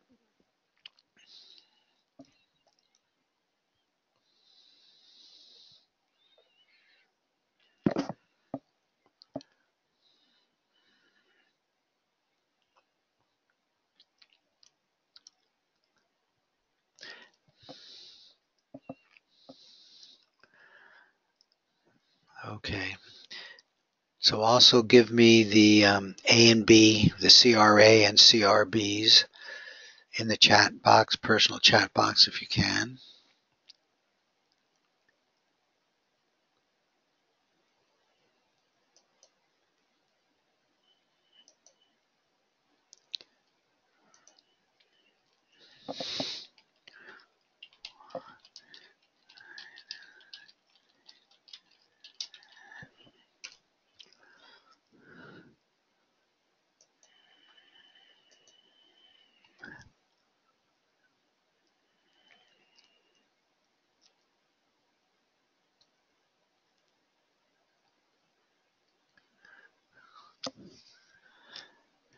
Thanks, Bill. Though to be better in the personal chat box, but that's okay.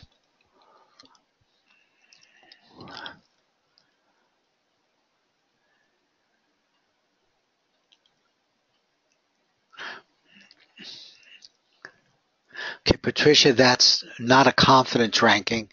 You need to turn that in.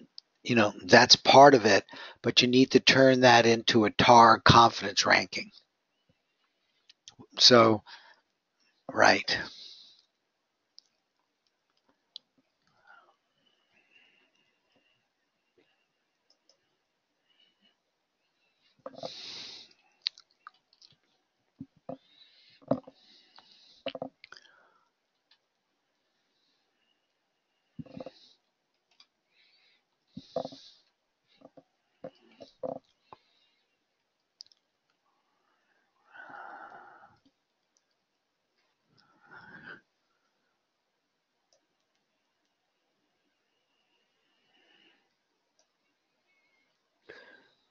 Marty, can you hear me? Yep, Vince, I can. Mm-hmm.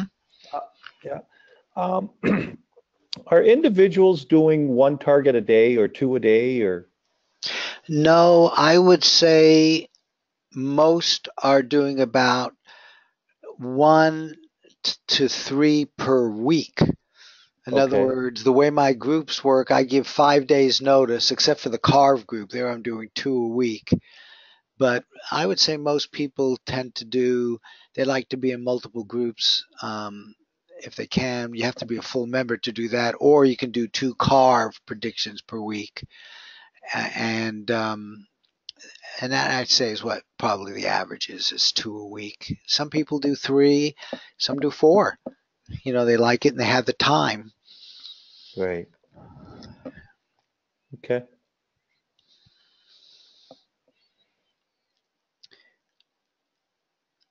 Okay.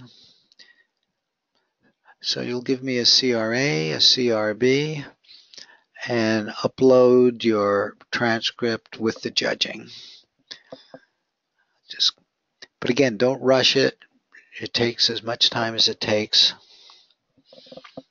And of course, it's really the important one. It's where you make the actual yes-no prediction.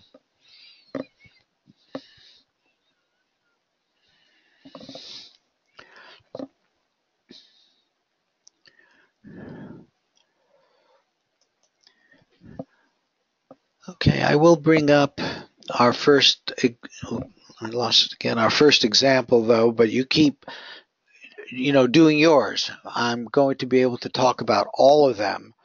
So first, just get your judging right, and then we'll pick it up from there.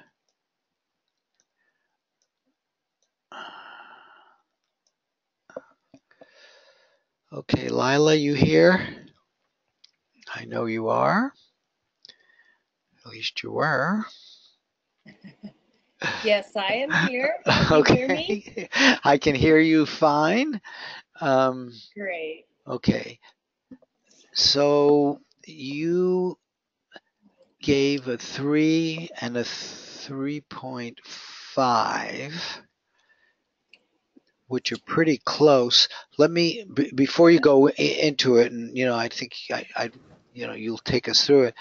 I want to let everybody know that sometimes when the two numbers are that close, 3 and 3.5, sometimes even 1 apart, you might at least consider submitting it as a pass. In other words, I understand this is the judging you wanted to do, and that A was a little bit weaker than B. But in terms of you're making a prediction which goes into your prediction record, you might want to change the A and make it a 3.5 or the B and make it a 3, because then it would go into your formal prediction record as a pass. Oh, yeah, I did consider passing. I did consider it. Oh, okay. Okay. But then I just decided, nah, I don't want to pass. I want to really go for it. Oh, okay. Fair enough. And there you are. It turns out this won't go in your formal record anyway because it's under my name overall. But when you're doing it individually, it's worth doing whatever you feel best. The viewer's in charge. But after you do enough of these, you can go back and look at your record and see, gee, had I turned all of those that were only 0.5 apart into passes, would I have done better? And so that's one of the reasons it's so cool to be able to keep records like we do, because you can then go back and answer the question if for you it matters. Yeah. Okay, so go ahead. Take us. Let me see if I can make this a little bigger. Okay. Well, it's really interesting, Marty, because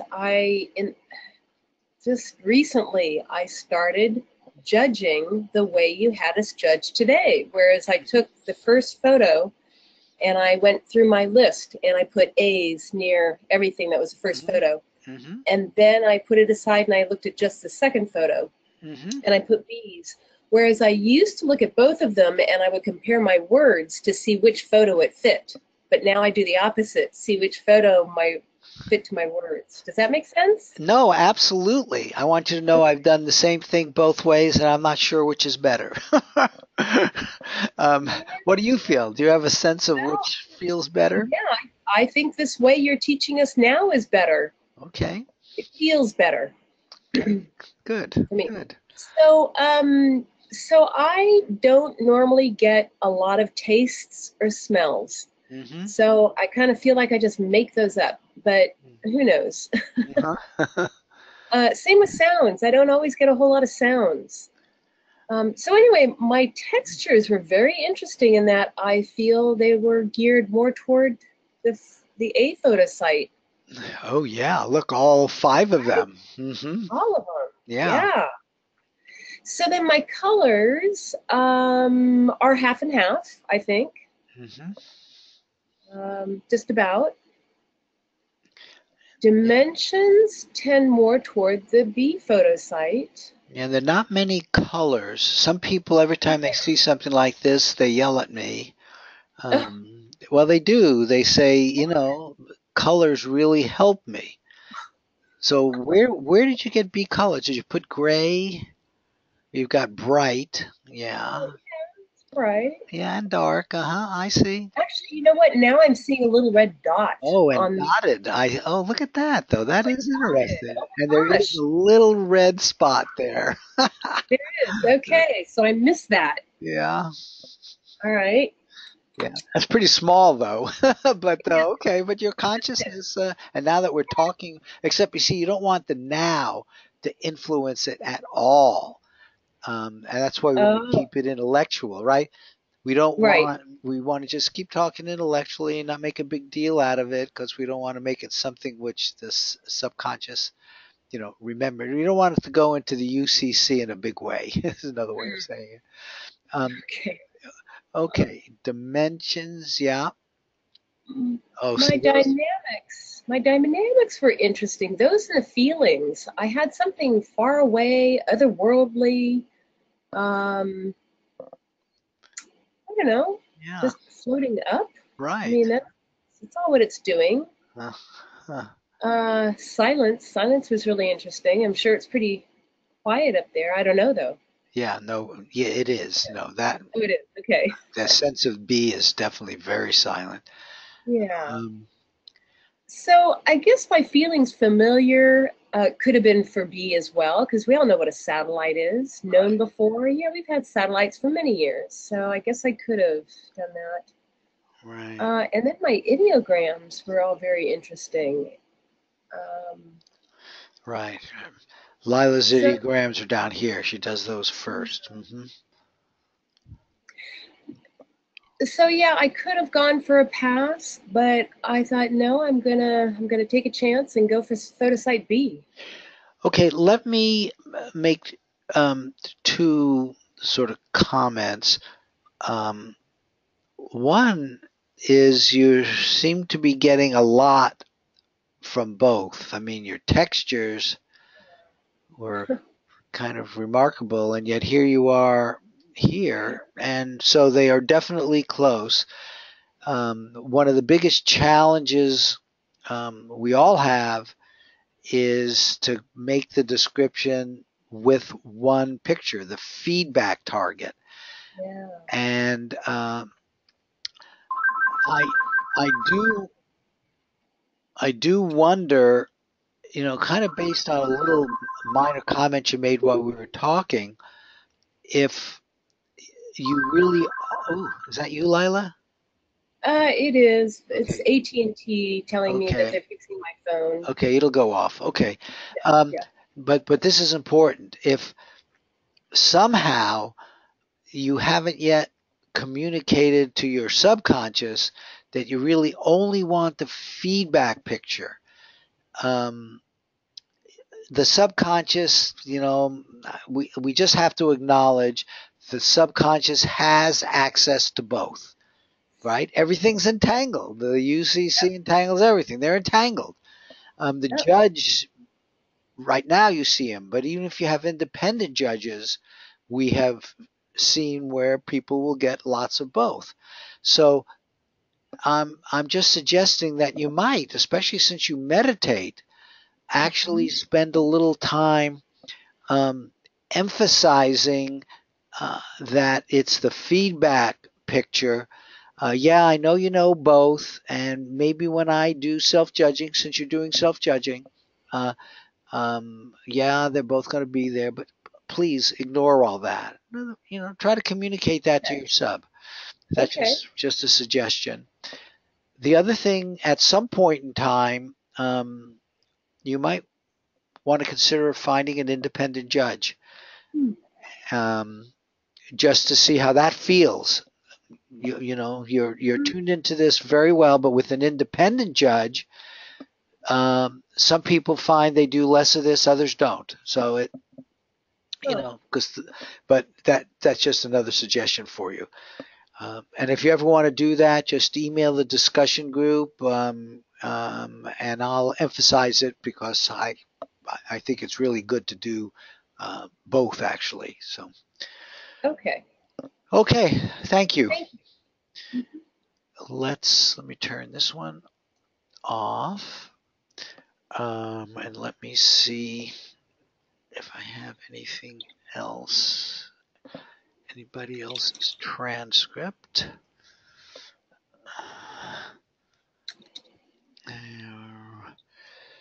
Oh, okay. Good. Anastasia, what? I recorded the wrong coordinates, but I'm sending my. Oh, yes. You should know. And Joe McMonagle was the one who made this statement. Things like this, if you put down the wrong coordinate number, the mistake I made in putting down the wrong times, all of those are very secondary, because it all comes down to intention. Your subconscious, your whole system knows, what it is you're intending to do. It knew the right coordinate. It saw it earlier, and just trust that. So don't worry about that at all. Marty, hello, but I also send your own file. Could you open up a next? I see. That's the old one. Yeah, that one we don't want to use for this. I agree. Sorry. Okay, so it's not this one. It's this one? Yeah. Mm-hmm. Yes. 3.5 and a 6. Oh no, I don't want to save. I want to open. Okay. See if I can rotate that. It doesn't look like it. It's okay. Not mine. It's not mine. Oh, okay. I'll keep this one here. That's Anita's. You're right. Yours may not have come through yet. Oh yeah, there you are. There you are. Yep, I see you. There we go. Right? Mm-hmm. Okay. Let me get rid of that. Okay, very good. So go ahead and basically, as a judge, take us through your confidence rankings. I don't quite see them here. Well, I got all gestalts with the foxes photo. It's natural, biological, and land. Right. So I feel more confident. I'm then with the satellite, of course. Okay. And right, you got 0.65, right, but they're reasonably close. What would you say in terms of gestalts? Let's see if I see anything like a gestalt. Oh, you think right on top of on the right corner, I got 3 naturals, right, biological, and land. Yeah, that's very strong. Oh, that's very strong for A. Okay, so you gave, when you said score, that's a confidence ranking, you gave that a 3? Mm-hmm. Yeah, because I did not get well on a description. Okay, but this is very good. All 3 of these, you'd have to give yourself, using Joe McMonagle's approach, a 1 for the gestalts. Wouldn't you say? Mm-hmm. I mean, you got all 3 of these right. That, using his approach, gets you up to a 3.5, even if you got nothing else. So I'm just trying, again, the viewer's in charge, but I'm just trying to open you up to the fact that happened to be really good for A. And you've got a fair number of. I have a question. I'm just a newbie, and I just started a month ago with Lori on a basic CRV course, and I just get used to the CRV structure. And for me, without the structure, when I go from just from like step by step the structure, and it was very difficult. I mixed up everything in my mind. I was kind of confusion. At first, I wanted to start with a regular structure, CIV structure, and then I realized that I don't have enough time because just 10 minutes they passed like really quick. Mm-hmm. So what would you suggest, like in a normal because we have a time constraints, of course, during our set. Yeah, but during the regular at home work, I should go with the whole structure, right? Because structure is the most important thing. Well, look, I took Lynn Buchanan's beginning and intermediate course, so I understand CRV. A lot of CRVers, because they don't want to put in all the time to go through everything, will do, and in fact, even Lori Williams, you know, you probably took the course from Lori, right? Yes, I did. She has, and she may even have a webinar on it, fast CRV. Also, some people only go up to stage 3. They don't get into 4, which reduces the time. And since this is ARV, you don't have to get the same sort of detail. If you're looking for a missing person and you know you wanted to really get the geometry of where the person was in great detail, so generally people do shorter sessions with ARV.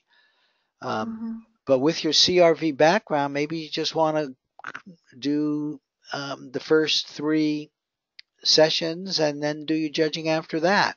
That'd also keep you practice for CRV, and it works in ARV. We have a lot of CRVers who are doing just that. Okay, thank you. Yeah. Now, I want to talk about the score because in my table, I feel very uncomfortable just putting a CR of 3 down here. Anybody else want to comment on that? Does A look like a 3 to you? I don't see a gestalt that I'd feel comfortable with for B. But I put on a B just one biological because I assume there is some biological, I mean, the human being in a, but actually I made a mistake too. It is not human beings I would say in a satellite. no, no, but in either case, even if there was one there, you know, we searched that particular satellite. The definition of a photosite target is easily, you don't have to, if you had to think about it, it wasn't easy. You know what I'm saying? Like, so you would not count biological there for B. It's got to be just easily verifiable, and this wouldn't be easily verifiable. So you know, if you saw snow on a mountain, you know, the picture is of snow everywhere, and you said cold, that's easily verifiable. You see what I'm saying? It's got to be easy like that. Got it. I understand. Okay. Okay, what I'm going to do is I'm going to raise yours to a 4 in my table, and I know you didn't do that, but I think that's reasonable, and a 2. And B, I would probably lower to 1. Okay, and I'll take that also. I'll make it a 1. Very good. Okay, good. Thank you, and welcome. We of course love newbies. If you ever have any questions or comments, feel free to email me. I really learned a lot from you. Thank you so much. Appreciate it. Thanks. Okay, let's go to the next one here. So Vince, looks like you're next.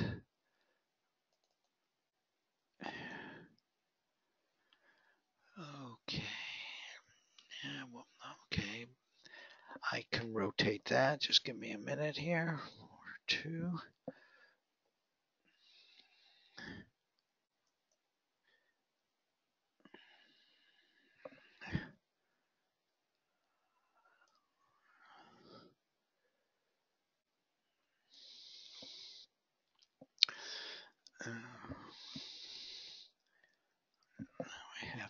here. I like this snag it. I wish there was some faster way to do it, but I don't know any other. Marty, next time I'm going to turn around and I'll do it face up. Well, if you can, so a lot of the fax machines won't let you. Yeah. So, but hey, we've got it. I just think it's worth taking the time to do it. These classes, but now I'm having trouble finding where I am. There's the Snagit, but I don't have. Maybe it's this one. Huh. Oh yeah, here it is. Okay, so there's the image, and I will be able to rotate it. There we go, clockwise. And let's make it bigger. Okay, very good. So why don't you tell us, the rationale for your CR. CRA was 2.5, and what was CRB? It was maybe 0.5. Oh, even lower. Okay. Yeah. So let's look at it. And I do like to see if I agree or disagree, because I make a group prediction and it then goes into this study. I didn't do that at the beginning, but I do think it's worth doing. So did you get any gestalts of A? I for some reason I just kept seeing a little girl in a dress walking along the side of like a meadow, and it was like a Sound of Music sort of picturesque view. And I couldn't get it out of my mind. That's what I got right out of the gate. Right. Yeah, I see Sound of Music. Right. Yeah. It was on, like, I seen a lot of greens, a lot of weeds, that sort of thing, and browns and. Yeah, well, that goes with this, of course. Yeah. But the question is, does it go enough that it should be wagerable? You put it right below the wagerable. Yeah. And that's okay. Again, when you keep records, if you see that a lot of your threes should have been wagerable, then you'll learn that and start going higher. I mean, I can't quite study this as much, but I almost would go to a 3.5. Maybe I just heard on myself. Right. And that's fine. In fact, there's nothing wrong with passes. And in fact, if you pass, and when you do the feedback, if this is it or even if it isn't, you tell your sub, I really want to get a lot more to make it clear. I want to get those confidence rankings of 4 and 5 where it's really clear and I don't have any doubt. The fact that you have doubt, that's okay. And is there, since we're on that discussion right now, your 3.5 is basically your cutoff line of either putting in your wager or not. Right. Is that kind of like the minimum? Because if is there a percentage there where if you're at 4.5 or 5, that the end result is in the 70 or 80s or 90s or whatever the case may be? There's that tendency, and there's also the tendency when the two numbers are very different. In other words, when you get a clear 4 on one and the other is a 2 or a 1, because then your subconscious was clearly not giving you information about both. It said, I'm going to give you information about one. If anything, that seems to be the biggest discriminator right now for hits. In other words, very clear, a good score on one and a lower score on the other, indicating that the sub did not go to the other target at all. You know, there's always some random stuff. It doesn't have to be a 0. You know, it could even be a 2. It might be a 3 if the other one is a 5. Right. You see what I'm saying? So it turns out the difference in scores turns out to be one of the best indicators. Okay. Okay. Vince, thank you. Thank you. And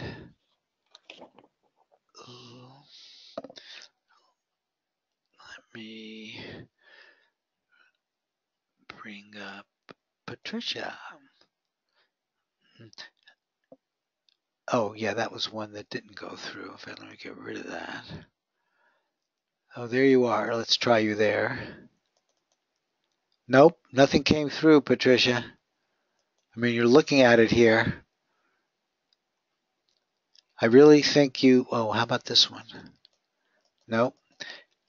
I don't know what's going on. I mean, I don't think it's at my end because I'm getting it from everybody else. So try again. Do whatever you did to get it into the main body of the email, because that did work last time. We all saw that we saw your nice hit. Okay, Lori, here's a PDF. Whoa, I'm not sure I want it there, but I should be able to fix that.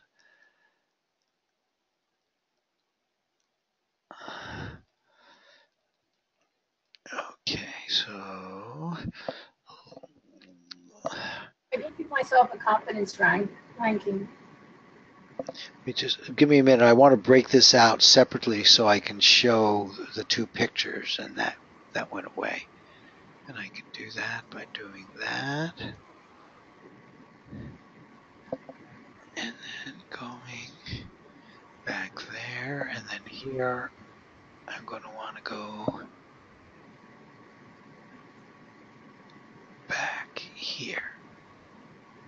Oh no, it's okay. I've got that there. Okay. Okay, very good. Lori, why don't you tell us, about your judging experience and how you scored. My first impressions before I really started was green and white, so I attribute that to A.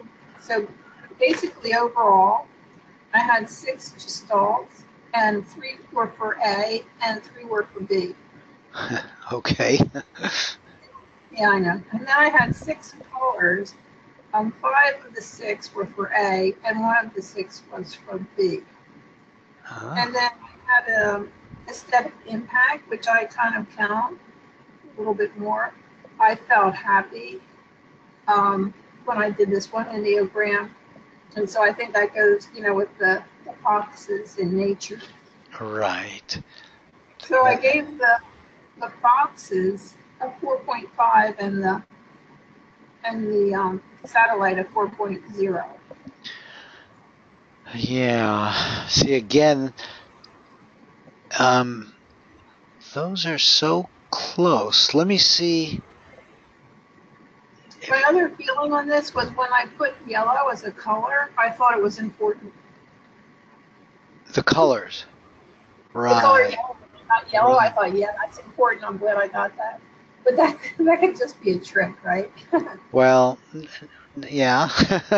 But I'm looking at, well, the colors, listening to your words, now I'm looking more closely at the transcript. A just seemed really clear as being good. I'm trying to understand. Tell me again why you say a 4 on B. Motion. That's because I had, 12 of the, let's see. 13 matches of things, but, yeah, are they? Yeah. Were motion, energy, and man-made. Smoke, cloud. I got colors, so I had white for that. I missed man-made, of course, right? Oh no, flu. I had flu too. I forgot about that. Yeah. I had 2 years for that. Okay. Yeah, I get it. um, yeah, Yeah, and kind of you like gave that. a higher. I might, just because I don't see as strong a gestalt. Motion is about the only gestalt for the satellite. You wouldn't give it energy and man-made. Oh yeah, and well, that's right. And man-made is a gestalt. Yeah, you're right. Yeah. It's gonna have energy to fly around up there, right? No, it definitely has energy. No, no, no. And the man-made. Yeah. Okay. We'll leave it as a 4.5 and a 4. My mind is looking for something that's a little bit more like high up satellite, not the words, but more indicative of that. But I want to see that little sketch up top with the lines coming out of it. That kind of looks like. Oh, over here? Yeah, it kind of looks like the part of the satellite that's in the middle at the very top. I hadn't noticed that. Yeah. Was that like your ideogram? No, that's a drawing. And the ideograms have the number in front of it. Right. And when I got to one ideogram, I felt happy. So. Okay, very good. Lori, thank you. All right, thank you. And again, just make sure you do know if as part of your record, remember this one, it'll only be part of the group record. If you did want to make it a pass, if in another circumstance, just make the two numbers the same. It does go to part of my record? No, this isn't, because it only goes under the webinar group. Oh, okay. There's just no way that I can think of doing this kind of intermittent. Oh, that's okay. I just wondered. Yeah. Right. Right. So it is not. Okay. Could be part of your sort of personal record. Okay. Very good. Let's say okay a lot. Let's go to the next one. So that was Lori. We did Anastasia. Let's do Monica. Okay, very good, Monica. Let me turn this one off and we'll put it next to the pictures. So Monica, why don't you tell us what's going on here? Do you have a mic? Are you here? I see you're here. Do you have a mic? Okay. Okay, let me see. What CRs did you... I see. And you're saying, okay, I see. You don't really understand the rating process. Well, let me try to explain it here versus your thing. That works. It's 0 to 7. Okay, so you did mark some A's and B's. I don't know. Lines, right? I agree with those. There are lots of lines. I mean, that's really a good match there. White and black. Now the brown, of course, would go with A. I would think there should be an A there. And there's yellow. Is that nausea? Nausea like seasick. Well, see, that I would think would go with this as well. And heat, nest. Okay, so I don't know how many we could count them, but I'm not sure I want to take the time now. But way back when, we used to do just sort of what I'm doing now. And the strong impression I have is that B is pretty good. You got 1, 2, 3 strong Bs. I would have given this a B. That's 4. And the fact that you have white and black, which is interesting, that's 5. Bird's nest with eggs, you see that's closer to this. Yeah, I mean, it's not real easy, but I would, and you know, some of your other experienced ones might want to clog in here. It looks to me like you have a ratio of about half for Bs. Yeah, it's hard to do this, but the 3.5, the key numbers are a confidence ranking of 3.5 would be just barely wagerable. U.S. flags and stripes, you really got a lot for B, I think. I think I would make B wagerable and A, you've got the colors. In fact, is there a U.S. flag on here? No, so we don't know who this is, but you know, stripes again are with the lines. Okay, so the idea is if I give this a B, oh, and you gave it a B, very good. It looks to me like you've got almost 3/4 of all the elements are okay for B, and I didn't see a structure. Now you got a boat.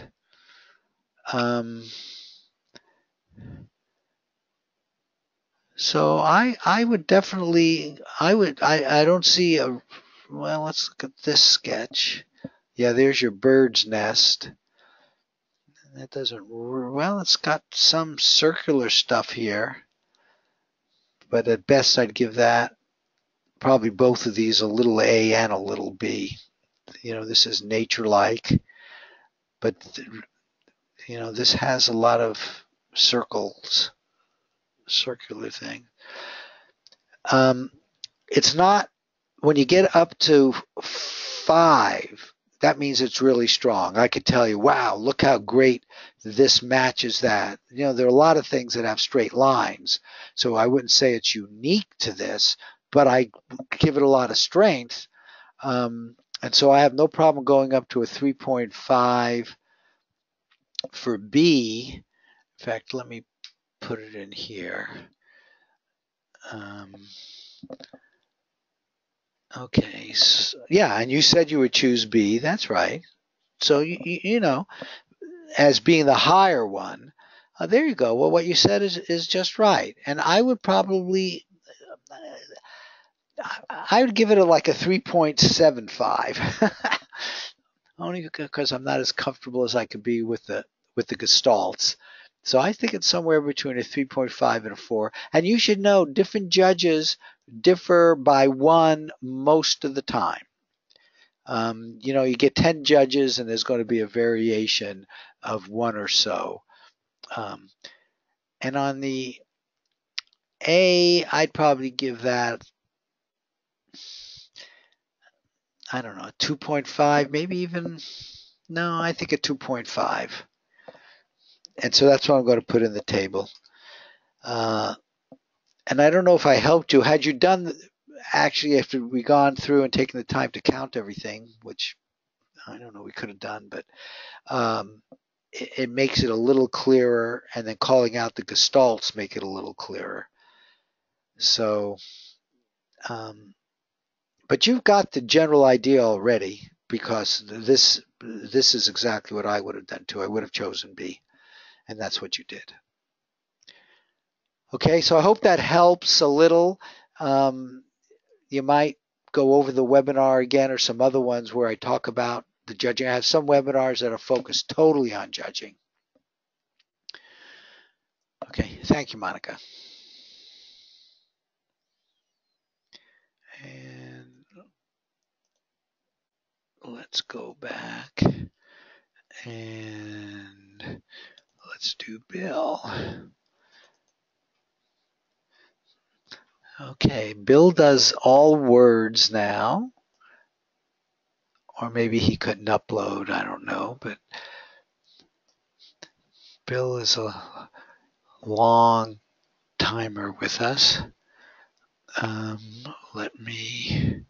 you have a mic, Bill? I know sometimes you go to the library.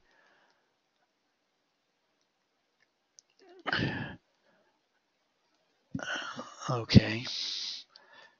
Are you with us at least on chat? I know it looks like Bill had to leave. Okay. So let's see. Okay, so we can see what he did here. And let's look at it and see if we agree. Photograph session page on man. I'm submitting this page.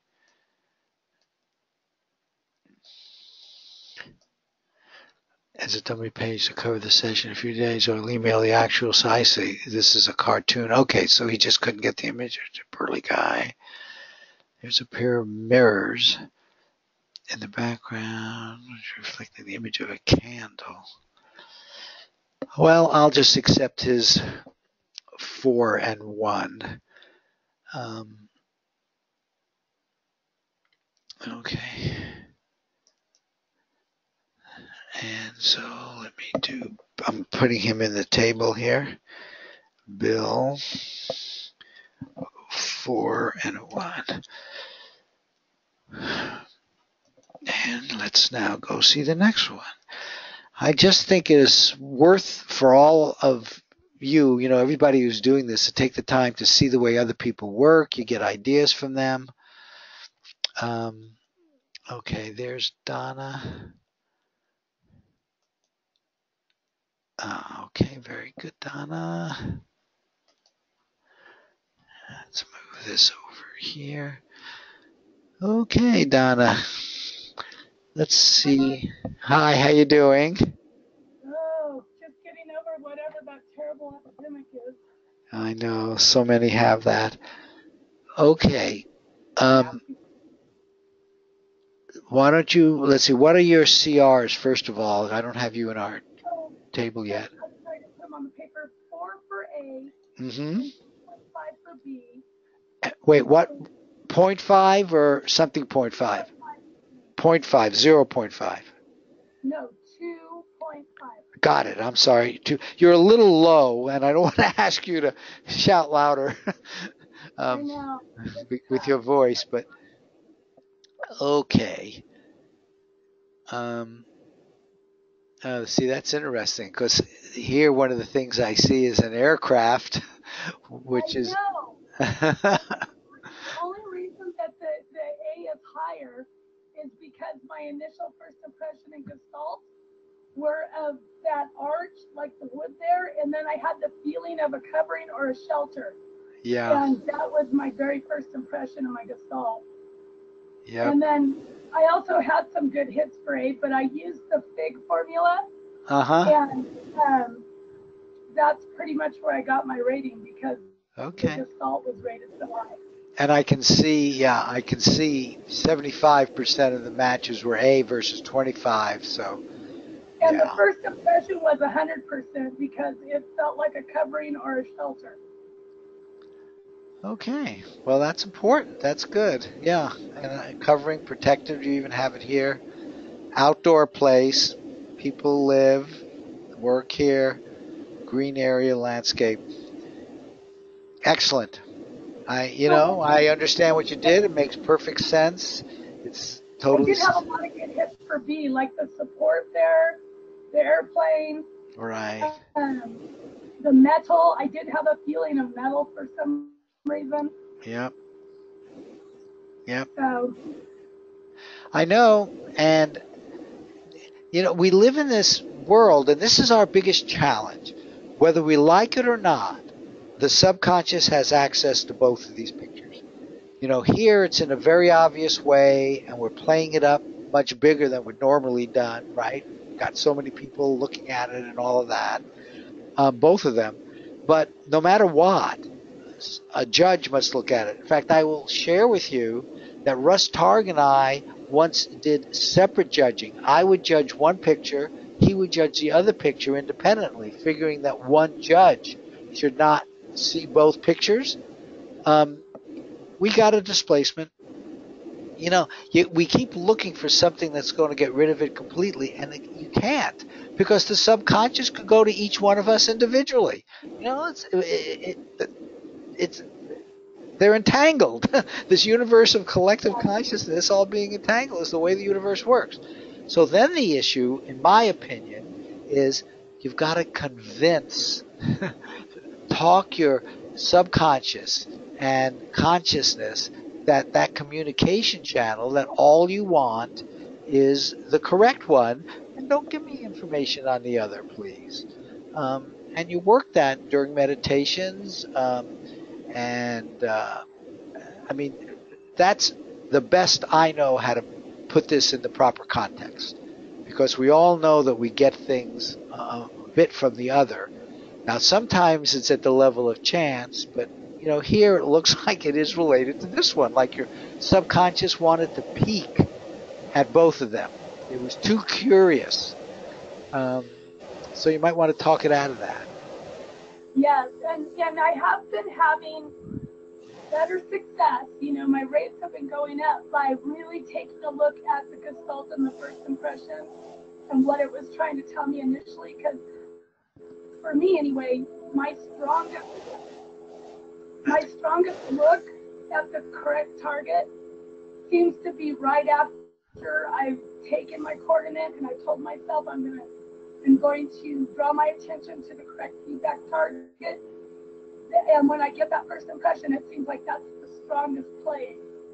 And then as you start into your sessions, sometimes you get, you know, bleeding over into the other target. So for me anyway, I've had good success with taking that first impression in the Gestalt and letting that be kind of my guide when I start judging. Not when I'm doing my session, I just write down what I'm seeing, what I'm doing. Right. But once I go to judge, I ask myself, okay, what was my first impression? What was my Gestalt? What was my subconscious telling me when I was at my sharpest? At least that's what I think of me. And the ideogram also tends to indicate something alive. So, Donna, that's beautiful. Thank you for sharing that and making it so clear that you are the one working this out for yourself and watching it. And that's all any of us can do. And so that's beautiful. Yeah. That's beautiful. Thank you. Feel better. Thank you, Marty. Yeah, you feel better. Thank you so much. Okay. And Evelyn, are you still here? Oh, very nice. I like it when they come up straight and organized. Okay. I'm struggling with my poor computer that's dying. I finally had to shut off. It took me forever to get it sent to you. And I finally just shut it off, so I'm talking on my tablet. Okay. But we've got it. Something badly wrong with it, and I ordered another one. I think it's at the mail today, or it'll be there tomorrow. So okay, what were your CRs, and then tell us your logic for getting there. Well, I gave it a 3 and a 1.5, which is a pass, because okay. I don't know if it was just me. I couldn't really connect that well today. You know, of course, I was just in a conversation today with Dale Graff, and this subject of passing came up. And I said, hey, not everybody, even Joe McMonagle, are on all the time. And he said, of course. How can anybody think otherwise? It's just part of what we're working out here. And we don't understand this well enough to even put out reasons. But there are times when a pass is exactly the right thing to do. Well, I got a nice drawing at the end there of the trees, and basically it's, if you turn it the right way, it's the canopy behind the. It's like this, yeah. I see, yeah. So the two figs, the one above it with basically could be one of the foxes sitting there, and then one above that could be the two foxes. But I didn't, in my descriptions and stuff are way off. So, and the gestalts fit more with the satellite. So that's why I just figured I better take a pass. I'm kind of tired today, and I didn't get up soon enough to drink my herb tea, so my hip hurts. So I think I'm just not with it totally. But you know, if I was going to want to wager, I would wager on A, but I just don't think I did well enough. No, I think the right thing to do is to pass. And you know something? All the problems you had getting the transcript here, you know, everything is connected. And as you said, it just might not have been the right time for all the reasons you said. I do know when people are in stress, both physical or emotional, they don't do as well.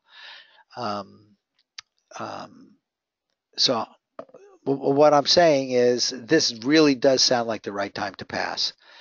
And I thank you for that. And I like that you're going through the system and everything. You did give yourself a 3 for this, so you're clearly leaning in that direction, and we'll see. And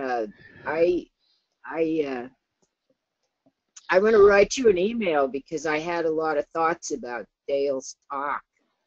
Oh, okay. And I'd kind of like to see a new group based on that. I would definitely participate in that. I don't know. Obviously, I don't know how to run a group, but I would love to see a group based on what he was talking about, you know, predicting like dreams. Find two different online sources, news sources, and predict from those two which one will be the one that'll be. You know, you'd have to use two. Right. Both newspapers might put the same picture up if it's a big event, but if you had two different things that aren't likely to print the same picture, I'd love to have a group based on that, because you're really you're not choosing between two pictures that have already been taken. You're choosing between events, and I truly think my sub would be better at picking that. Yeah, I mean, his talk was fascinating. It was wonderful. The only problem with your suggestion for me to put my time into it is it doesn't have the wagering aspect to it. And I think, as you know, I think money talks to society, so I'm just keeping my attention on things where I can actually do wagering. But if you could get a group together, I'd be totally supportive of it. It's a good idea. You should know that Dale has now become a Precog Pro for us, and he's using Dream. So he's using the Dream part of that. And if you remember, he said that he didn't see any difference if the pictures were in fact chosen before, like he talked about yesterday with the events, versus just the straight ARV pictures. So you could just decide to use your dreams in regular ARV. You know, go to bed that night with your coordinate and set the clear intention to have the dream be relevant to the feedback target. Well, I think it could be wagerable if you use two publications, because it could be, you know, the computer could help pick the, you know, like it does. The judge. I think you could, you know, make it over under, same kind of a thing. I think it could be possible to figure out if you were picking from two different. I see what you're saying. No, I see what you're saying. It might be. What we're doing now, it's an event that didn't happen yet. In other words, the event from paper 1 might be for over. The event for paper 2 might be for under. Yes, and it could be like the magazine, you know, could be a magazine that only does motorcycles or something like that, so that they aren't going to be, you know, one of them could be woodwork, you know, it could be page 75. Yeah, it's going to be, yeah, we're going to need a group manager to do something like that. Anyway, that's an interesting idea. I was very fascinated with his email, with his talk, and you know, I was one of the hits that Lori talked about last summer from the Dream thing. So, you know, I probably should start doing that too. Well, all of us only get 24 hours a day. Okay, thanks, Evelyn. You take care. Okay, so let me just verify, but I think that's everybody.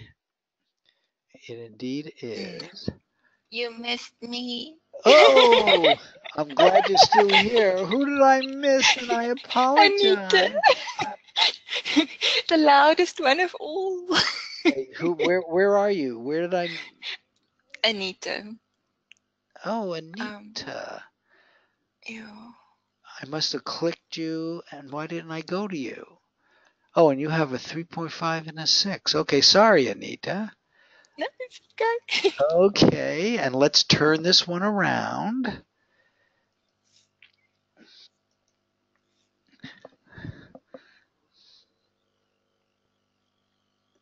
I clicked on it for some reason and then didn't use it. So that was my problem. But anyway, we're back in sync. And there's that. And then I open the editor. And I can rotate it clockwise. Oops, I think I brought the wrong one down. There we go. And I can make it a little bigger so everyone can see. Okay, so you gave B was a 6, A was a 3.5. Okay. Anita. Okay, yeah, tell us as we look at it. Okay, the ideas I got was it was man-made, but there was also natural. Mm-hmm. And then that thing that looks like a spider or a pumpkin or whatever, I got it like something that is spidery, like with arms and legs. Mm-hmm. B is also almost the same, like something with wiry arms or something. Right. Then besides that, what looks like almost like a block pattern, I got like almost like a cloud business above and the wiry things beneath that. And next to us, I wrote the white and the blue. I also sensed it was something in a distance. Okay, the colors. Orange was more photosite A. Right. And the other colors, A, B, I added up everything at the bottom. Mostly I found elements in photosite B. Right. 23 versus 17. Yes, at the bottom, the sketches there, it was like I actually marked that one with a circular movement. That should have been a B. I actually marked that incorrect. Yeah. I did get animal and fuzzy, so I did connect with site A, but it was mostly site B. Right. Got the shapes like a kettle. What do I associate a kettle with? Metal, heat, water. The pattern next to it was also more like photosite B, and then at the bottom was like I got like eyes, which was a bit of double-edged sword because the foxes have got eyes and satellite sees. So absolutely. The eyes are in the picture, so I marked it A. No, but you know it's right. It's at least communicating. Okay. Yes. Wow. So that's about it. Okay, so a 6, and I think, yeah, the reason you got up that high, and it makes sense, is the gestalts. These gestalts are really good. Though you got an animal here. Oh, I see, and you gave it a 0.5. Yeah, I can't disagree. Something flashed while you were talking, but it has to do with everything. Notice we really are spending a lot of time talking about both of them in terms of the universe of collective consciousness and all that. maybe it really does explain. I mean, you didn't just get fuzzy, you got animal. It's like you made contact with this. This picture With didn't have to be both, an animal. And you know. and we just may be paying too much attention. And I really do, and I always recommend this anyway, but this may be emphasizing it.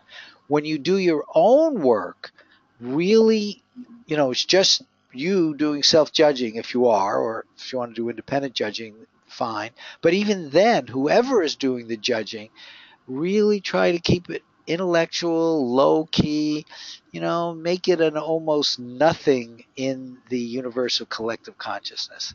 That's my suggestion. You want to kind of minimize the amount of energy it has, and all you can do is use your best sense and about how to do that. But I've definitely seen the other case. When I gave a workshop one time, some guy got such a good match on, turned out it was gold coins. I'm just remembering the situation. And he was jumping up and down, and everybody was just giving him so much support during the judging session. Emphasizing that he's clearly psychic, because it was one of those things where he just got a 6 or a 7 right up the bat, and it was so good. And it turned out to be wrong. But look at all the energy all the energy we put into that, which reinforced it, and the way time works. It's all very strange. It is. Okay. Very good. Thank you, Anita. Did I miss anybody else?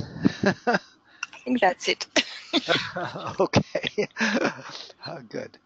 So let me now bring over this, and let's make sure I did get all the numbers in there. If you see anything wrong, tell me, of course. And I will now play Group Manager, and my approach is just to mark everything which is first over 3.5. You can't help but have a margin place. And I don't even know if it's absolutely the right way. We are actually doing a study on what if we had judged differently. Well, that's a 3.75. There's the 6. Okay, I just make all those one color. Let me make them yellow. And then I do know that the 3.5s should have weight. So I'll make those, like I usually use gray. Okay, now did I miss anything? 1, 2, 3, 4, 5. 1, 2, 3. This one's the 6. 4, 4, 4.54. You can see how hard even group judging is. And going into this, I always expected that group judging would really give us super high marks. And for reasons I still don't understand, may never understand, it's not clear. This one is not, obviously, except for the 6, it's leaning towards A.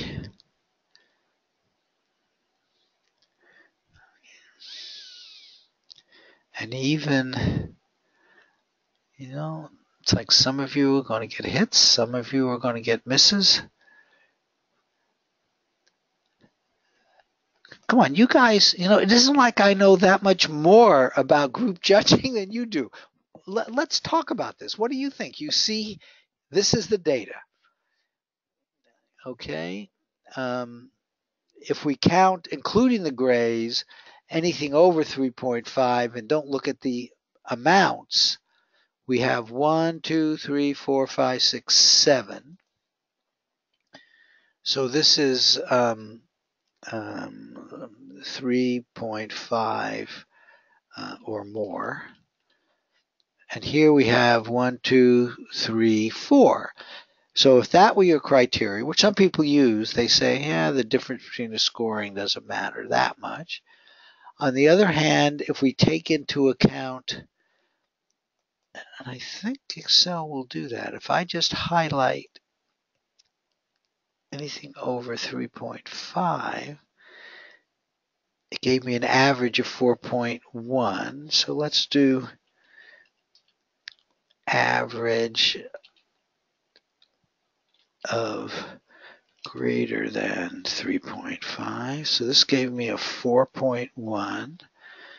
And this one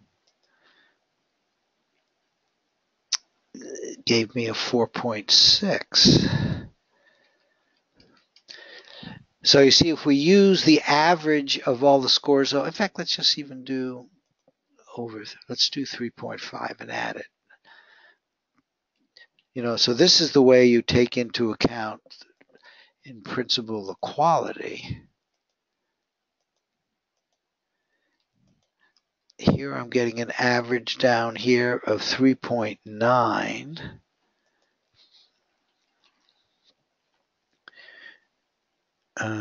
So this is AV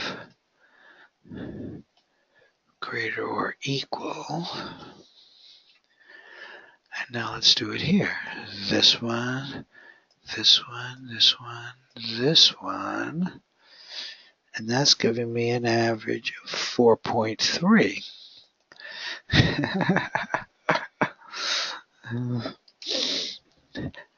Okay, hey, don't go silent on me here. You're part of this. What would you recommend? Any thoughts? I guess I'm still leaning towards a pass because it's so heavy. It's going both directions too much. Yep. Okay, Evelyn, that's good. I want some other people to claim before I tell you what I think. What anybody else want to? Oh, and let me say one other thing. Individually, with the 6, Anita, you would wager in B. In other words, I am a super strong supporter of trusting yourself, not the group. And that's the best way you learn. You need to say, okay, this was a 6. It was a legitimate 6. If I'm going to do anything with this, and this doesn't have too much relevance here because of the wager, but when they're regular wagers, as you know, you should go, if you are a wagerer, and you may not be, but my point is very clear. You should trust yourself and go in that direction, even if everybody else were in the other direction. I think that's really important because that's a communication with yourself, that you're trusting yourself and you're learning. And even if it's a miss, okay, but I'm going to go with what you gave me, subconscious. Your subconscious is your friend, and you really want to build up that relationship. Anybody else want to make a judgment? Yes, I'd like to say that it looks like for Bill and Anastasia, they have 3 points between their scores, so that counts for something, right? Okay, good for you. Let's make a column out of that. Okay, good, thank you. Let's make a column out of that.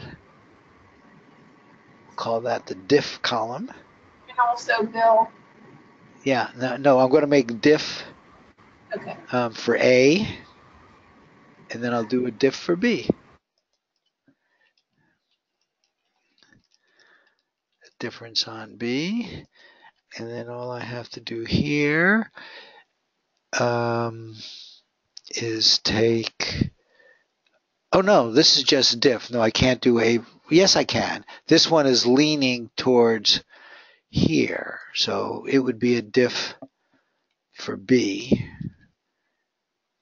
I don't know what that is. Okay, so this diff then would be this minus that.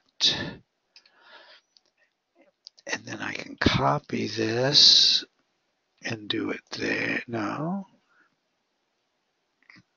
Oh, yeah, see, that's a good point because like these two are really close to a pass.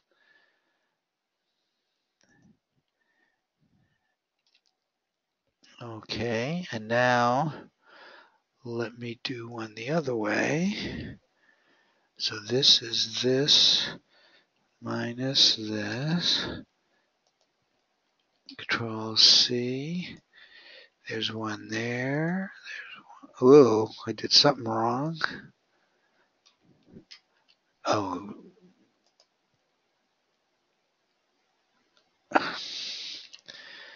It equals this. I hit a 4, not this. Right. Excel is really a powerful program. I love it.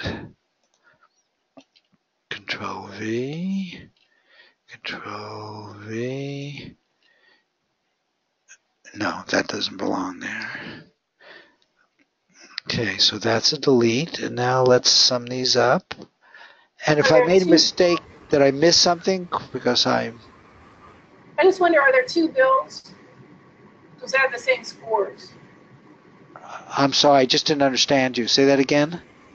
Do you have bill twice? Or are there two bills? I have a bill here. Oh. And a bill on top. Right.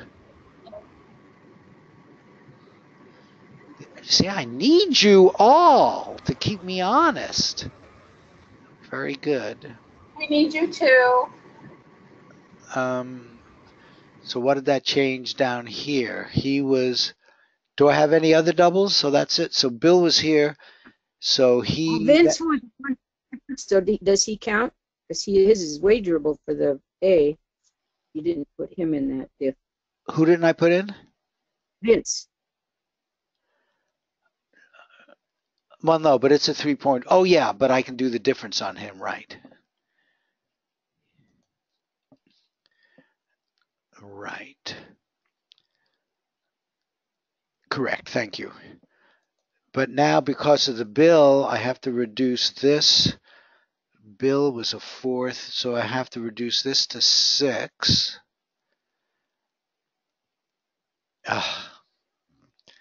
Do I want to do the averages again? Yeah, let me do it right. Boy, it's taking time, but let's do it. Also, it's good to emphasize the issue of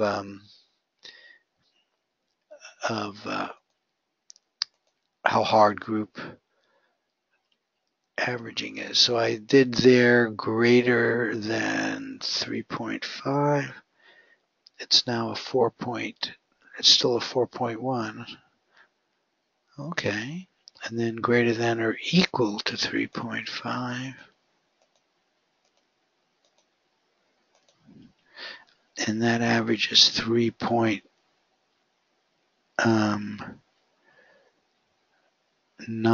It's still the same. Okay, so it didn't change anything, and I'm going to assume this doesn't change anything either. 1.5, yeah.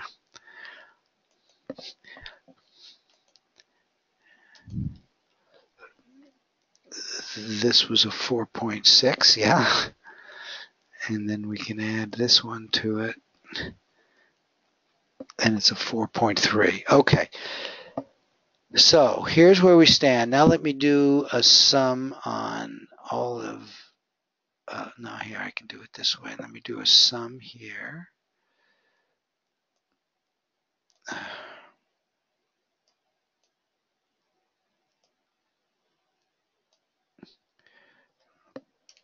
That's 9, and let me do it, and then I can do the sum there.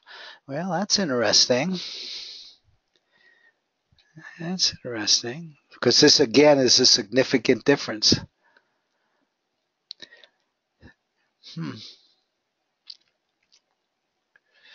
And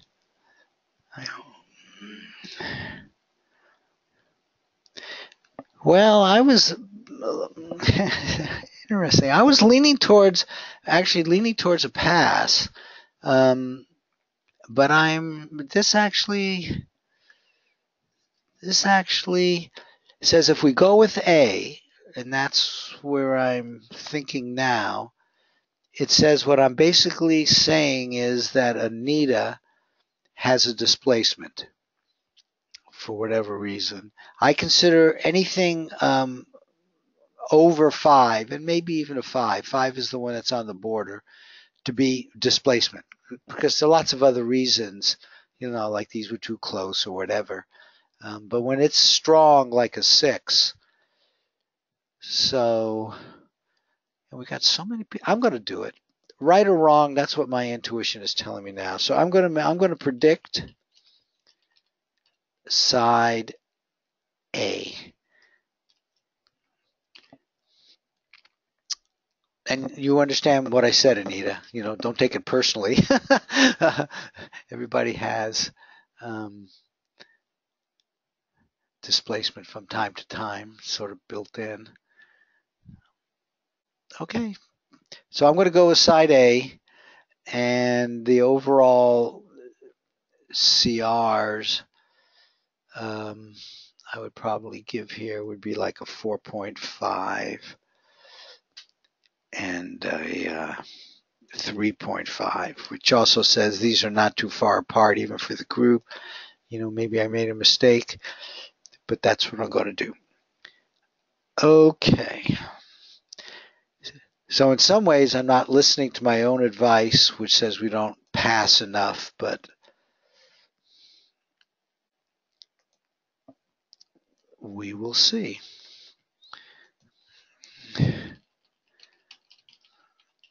This was almost a pass. But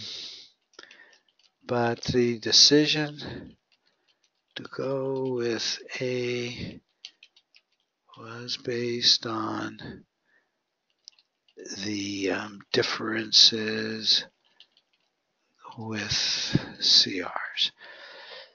Okay, so from the standpoint of the protocol and the newbies, we spend a lot of time judging, and that's appropriate, even when you do it on your own. But in terms of the physical protocol you go through, it's simple. You make your choices after you did your judging. You put in some comments. You hit submit. Now notice up to this point, nobody knows what A or B is. So we don't know what the prediction is. It was the computer that randomly associated yes or no with this one or yes or no with this one. So now I'm going to do it. And it's a yes. Okay, so we are predicting, will the Dow Jones be over 26,000? It's interesting because since it hit that, it started going down a little bit, but we're predicting it's going to go up. And we will see. So we're essentially done. I do want to put this in the Excel table. Otherwise, I will probably forget. So this is how this table gets set. This is a yes. And on February 19th, we will know the answer.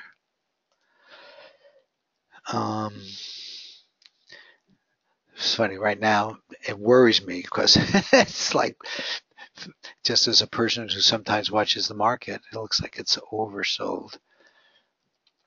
I mean, overbought. Let me go and find, and then we'll finish this off.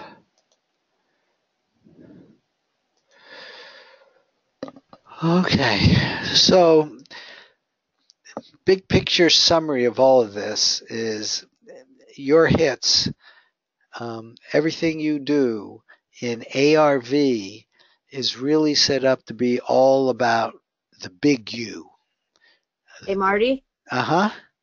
With regard to the quandary that we just had, have you ever heard of Starfire Tor, T-O-R-R? No.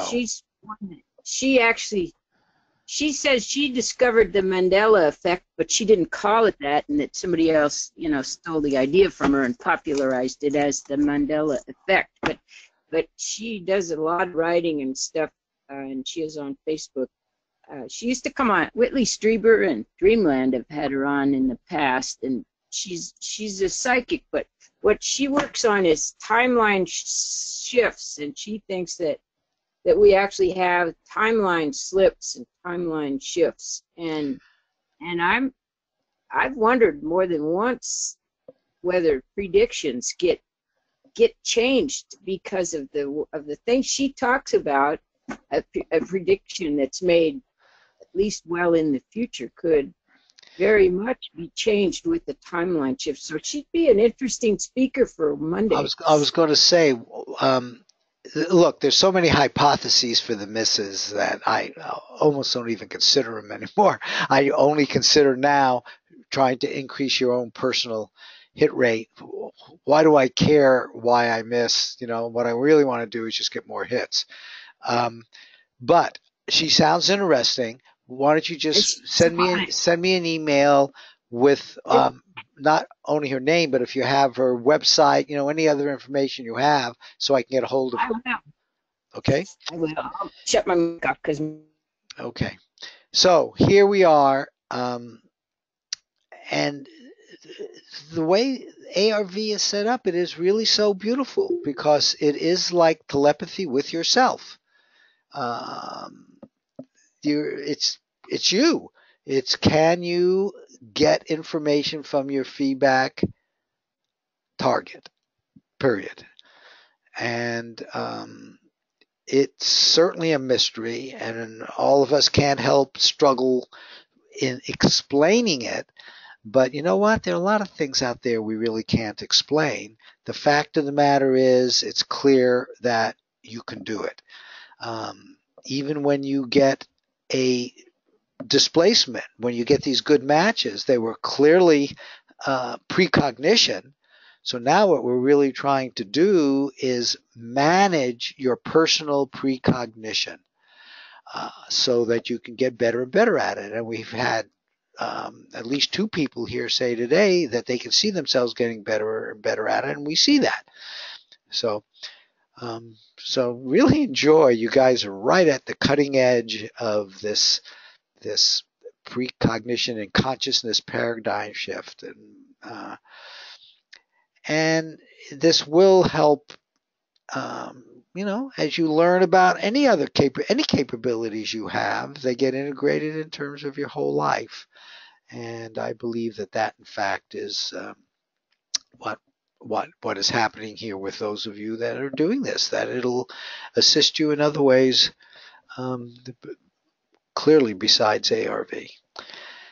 And I like to think it'll help make you healthier, wealthier, and wiser in a very deep sense. So with that, I thank you for coming here. And if there are any final questions or comments, let's do it. Yeah, and thank you. Okay, so I will end this now.